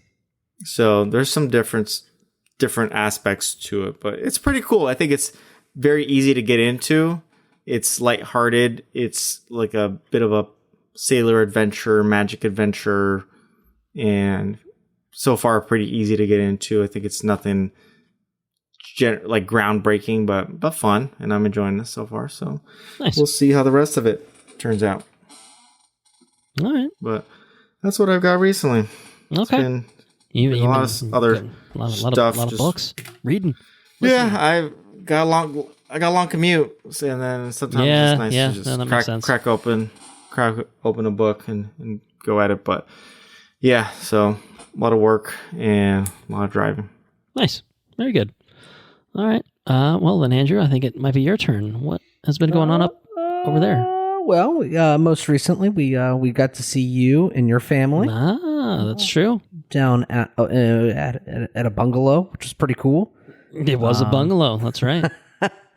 First time in a bungalow, and that was fun. It was good to see everybody. I still remember the burgers. Those burgers were so good. Before we left the night before we left. Anyways, let's see, what else have we been doing? Modern Horizons 3 dropped recently, so it's a lot of Magic the Gathering cards, which is pretty cool. Did pretty good with those. I am almost done with 3 Body Problem. I have watched and finished 3 Body Problem. I don't know if we discussed that, the show. I don't know if I talked about that or not. The show was okay. It's pretty good. I enjoyed it mostly. I think the pacing was a little off, and I prefer the characters. I prefer the characters of the book versus the characters in the show. I also prefer the setting of the book takes place in China, like all in China, and they moved it to Britain in the show. And I prefer the Chinese setting personally. To Britain, it feels like I would agree. I assume they just made all of like the characters like British, and then they wanted to set it in Britain. Is that was the idea? Anglicizing it, I guess, or whatever. Yeah, they. I feel like they. Yeah. So I just prefer everything in the most. I prefer mostly all of the book. It makes it feel. And it also makes it feel new and fresh too, because I haven't read or experienced a lot of Chinese stuff, so I enjoyed that portion of the book. Anyways, we have watched. I feel like I watched a movie recently that I wanted to talk about, but I can't quite put my finger on it. We watched a show on Netflix, a show called The Mole. Mole season 2 is out. It's like a reality game show kind of deal. All right, it's pretty fun. And that's really it for right now. I think I can't remember what I wanted. There was a movie or something that I watched, but I can't remember it for the life of me. So, we will have to talk about this another time. I might interrupt you. I might think of it. Usually that's what happens. It, that's I often fine. Interrupt that you is in the pretty standard. Of talking. Right. Oh, yeah. I watched this. Yeah. All right. Well, think about it, and then I'll expect the interruption. I wanted to say, I forgot to say it in spoilers for X-Men 97. I think I mentioned the cameos. That last episode had some fucking cool cameos. So very brief X-Men 97 spoilers again. But I remember fucking Daredevil. You son of a bitch. Are you fucking with me? I watched Hitman. Yeah. Okay, Glenn that's Powell. Right. Yeah. It was a very cute movie. It was a lot of fun. I like Glenn Powell. Glenn Powell's pretty fucking cool. He's a pretty cool dude. I also like whatever actress was in that. I can't remember her name, but she was pretty cool too. And real fun little show. I enjoyed the movie. It's pretry fun. So that's what I do. Want to watch that? It's on my list. It's on my list of things. I'll get to that. Are you done interrupting me now? Yes, that's it. Son of a bitch. Got. All right. Anyway, X-Men 97 cameos, pretty cool. Daredevil, Cloak and Dagger, Iron Man, Black Panther, some badass shit. I like that they just fucking went for it. Anyway, not what I wanted to say here, but I forgot to say it earlier, so instead of doing it on the next episode, I thought I might as well throw it in just now, since it did come to me before we stopped recording. Anyway, I have a decently long list of things that I'm going to cut down for the sake of time and brevity and getting everyone to bed so we can go to work in the morning. I will say, just to kind of follow up on what Andrew said a little bit, I did take a vacation down to Florida where I stayed in a bungalow at Hillsboro Beach next to the lighthouse there. My parents were celebrating their 40th anniversary and had the idea of having the whole family down for a week, staying in this, basically beachfront cottages. And it was awesome. Got some sun, a little bit of sunburn, got eaten alive by some bugs, but it was very fun otherwise. It was really nice to see everyone and kind of, be in a kind of idyllic setting. And Andrew, Sarah, and Baby B came to visit for like a night and a day, which was awesome. I know it was a bit of a drive and a bit of a shitty drive, I think, at least one way for you guys. So we certainly appreciate you coming out and spending the time with us, because we obviously don't get to Florida as often as would be nice to, but it was good to see you guys. It was always good. It was very fun. Good fun seeing family and just kind of, I don't know, just kind of celebrating and being merry and all that good stuff. So really, really enjoyed that. My nephew Graham was there, so we watched some children's movies while he was there. We watched Nimona on Netflix, and I should say we watched, but I like kind of half watched. I was in and out of the room and stuff. But Nimona sucked me in. It was really, really good. I think it was nominated for an Oscar last year, and I want to watch it on like a better TV with not TV speakers and shit. But I thought it was really, really good.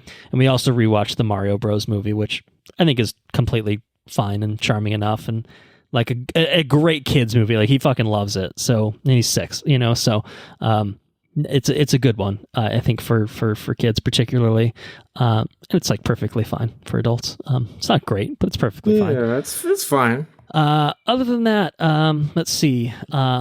Something that we Anna and I had big plans. We had big plans a few weekends ago to do a little Glenn Powell double feature. We were going to watch Anyone But You, okay. And then we were going to watch Hitman. I think this was the weekend that Hitman came out. We made it about halfway through Anyone But You and threw in the towel. We just could not stomach it anymore. And so we never quite made it to Hitman. But wouldn't you know it, took a little plane down to Florida, and Anyone But You was available as in-flight entertainment. And I told Anna, I was like, you know what? This might be the time to do it. This might be the time to finish it. So we finished Anyone But You on the plane, and it didn't really get any better. It's the movie. Like I was like, I don't expect this to be good. I don't expect this to be highbrow entertainment. I think looking at Glenn Powell and Sydney Sweeney ought to be enough for most movies. Yet somehow it wasn't. It was pretty painful. Glenn Powell was charming. She was, I don't know, not great. But it was doing this kind of... did either of you guys watch this at all? I have. Yes, I've seen it. The movie, no. Yeah. That's the one where she Andrew, like gets on top of him in the plane when he's sleeping, right? Yes, that is that one. Yep. Yeah. It's like doing like a loose Shakespeare adaptation thing, but then it like isn't that. But then there's parts where it's trying to be way more Shakespearean, and then they have parts where like Shakespeare quotes are like written on a plaque on a wall that they're walking. It's like just kind of hokey shit like that. And none of it's very good. It's just the writing is bad, and it's just doing like a worse version of Shakespeare. And then like when it's trying to do its own stuff, you can like when it's Shakespeare, it's like better because it's better written. And then when it's not Shakespeare, it's like, oh, this is written by a dipshit who doesn't know how people talk, And so it's kind of just this weird whiplash throughout the movie. And again, you'd think having 2 attractive and charming leads would be enough, and it is not. But it is a good tourism ad for Sydney, Australia. Made me want to visit, so it did accomplish that. I can't actually. The movie's memorable. You want to visit Sydney Sweeney? Is that what you said? Or Sydney, Australia? Sydney, you want to visit Sydney Sweeney? No, it's a tourism ad for Sydney, Australia. I don't want to. Probably visit either one. Really? I'm not going to say it out loud. There might be prying ears, but but yes, no. I actually can't remember what happened at all in that movie. I know I've seen it. Well, I remember her getting on top of him in the plane, but that's about all I can remember. You're like, I wish I was in that plane. I remember her wearing this little outfit too. She wears this little outfit. It was pretty cool. I'm sure you remember that one vividly. But that's all I can remember. I just remember her, I actually don't remember Glenn Powell in it at all. I don't remember what he did. It's a pretty poor movie. I'm not a fan. It was not particularly memorable, not for good ways anyway. So anyway, would not recommend Anyone But You, but it was on Netflix and then on a plane, so we watched it. And we still got to get to Hitman to finish our Glenn Powell double feature, but maybe we'll just make it a Twisters and Hitman double feature since Twisters is only a couple weeks away. On the flight back, I watched the Taika Waititi movie Next Goal Wins, which was about the American Samoa national football team who notoriously lost a match to, I think, Australia like 31-0 in like the qualifiers or whatever, considered like the worst football team in the world. And it's about Michael Fassbender, who's like a British coach who is basically sent to coach this team, and with the explicit goal of, we just want to score one goal. That's kind of the goal when he comes in. I thought it was fine. It was funny in parts, and I think Taika's kind of, Love and Thunder a little bit. It kind of seems like Taika has not been as consistent a director as he had been in the past. I think with Ragnarok and Hunt for the Wilder People and JoJo was good too. I thought this one was just kind of like fine. Like it wasn't quite there. Like Fassbender was like the lead. He was fine. It just never quite gelled. There's a kind of a handling of it's interesting because I think it's basically, I guess, what we would define as a trans character, but I believe there's like a third gender and like Maori culture that this person is gets more accurately defined as.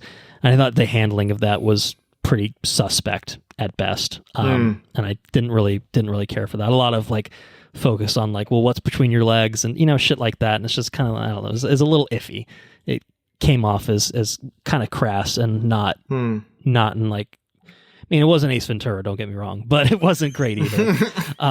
So, yeah, overall, though, I thought it was generally enjoyable and kind of, it could have been better. Apparently, there's like a documentary about this team that is supposed to be like a really, really good. So I think if you're going to like try to do anything, like if you're going to, learn about the story of these people, I think that's one way to do it. But, I liked seeing kind of a little sliver of a very different culture than we usually see depicted in film. So there was that. And then the last movie I'm going to shout out, since talked about July 4th is come and gone. We had plans to watch Hamilton again on Disney Plus, but we strayed from the path and watched a musical film called 1776, which I had never seen in my life. But it's a 1972 film adaptation of a Broadway musical, and it's it was pretty entertaining. It's basically a fictionalized version of basically the events of the Continental Congress assembling and voting on independence and leading up to the signing of the Declaration of Independence. And the music in it I didn't think was exceptional, but I actually liked like the recreation of a lot of like Independence Hall and everything. I thought was really done, and like the streets of Philadelphia was done pretty well. And like the dialogue and stuff was pretty funny, and the interactions are pretty funny. Like it was entertaining. Like it's fucking long. It's like almost 3 hours long. But I enjoyed it quite a bit. And one kind of fun thing that I learned is there's a song in it. John Adams is like basically the main character, and there's a song that's called "Sit Down, John." And the whole thing is "Sit down, John." So I think Lynn, when he was writing Hamilton, had seen 1776, and so "Sit down, John, you fat motherfucker," I think was a little bit of a cheeky reference, which I enjoyed. So other than that, in terms of keeping on top of things, I'm 2 episodes in on House of the Dragon, so I'm 2 behind as of tonight. But Yep. I think episode 4 is just aired in the span of this episode being recorded, and I'm 1 in on the Acolyte, which I'm definitely like 4 or 5 behind on then now. I am completely caught up on Acolyte. Okay. All right. Do you have thoughts? I have thoughts. I'm sure we're going to reserve it. I'm sure we'll have an episode dedicated. Probably. I think we got 2 more episodes to go, so I think it's going to be wrapped up relatively soon. I also watched. Might have to binge it and come back. Empire, Tales of the Empire. Tales of the Empire. Yeah, Tales of the Empire is aces. Okay. Very. I mean, not. Don't get me wrong. Not X-Men '97. Okay, but pretty good. Pretty good. Top tier Star Wars cartoon. You know what Better I mean? Or than animated Acolyte, feature perhaps. or animated show. Very, very good.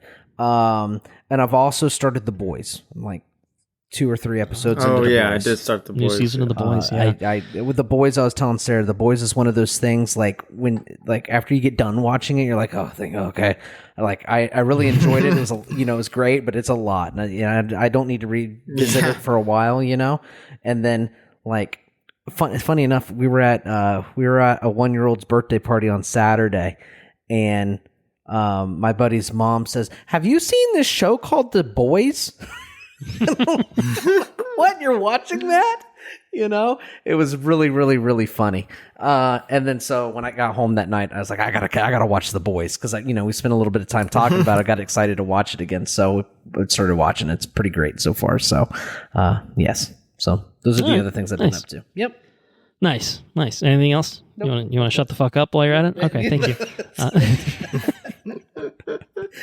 Stop cutting me off, asshole. I know you didn't cut Henrique off. What's up with that? You have more grace for our guests than you do for me. Get away with my sleep. No, I can't. I'm just kidding. It's good. It's good to remember it at some point before we stop recording. It's the worst when you remember after we hit stop. So, then you say, next time, and then you never remember. Then it's gone. It's lost the time. I think just one in on the Acolyte. I thought it was fine, interesting enough. I'll stick with it. I think we probably will cover it, but I don't really have much to say on it thus far. The internet hates it. I do know that much. Because I think it's got women in it. I think that's something that the people don't like. And there's a lightsaber whip, and that's upsetting probably in some ways too. That happens to be one of my favorite parts, the lightsaber fucking whip. Well, okay. but I think it's a woman that uses it, so that is true. Cool. Well, yeah, no, I'm sure it's a woman. She's green. Alien. She's an alien. Well, we don't like aliens in Star Wars either, so. I think the showrunner's a woman too, so that's also something that's upsetting. Yeah, I'm curious to see like how much of this hate is just like some of the toxic Star Wars fans just being dumb, and how much of this is like the pacing's kind of off. Rise of Skywalker. That's kind of where there's probably a legitimate argument to be made one way or another of whether the Acolyte is good or not.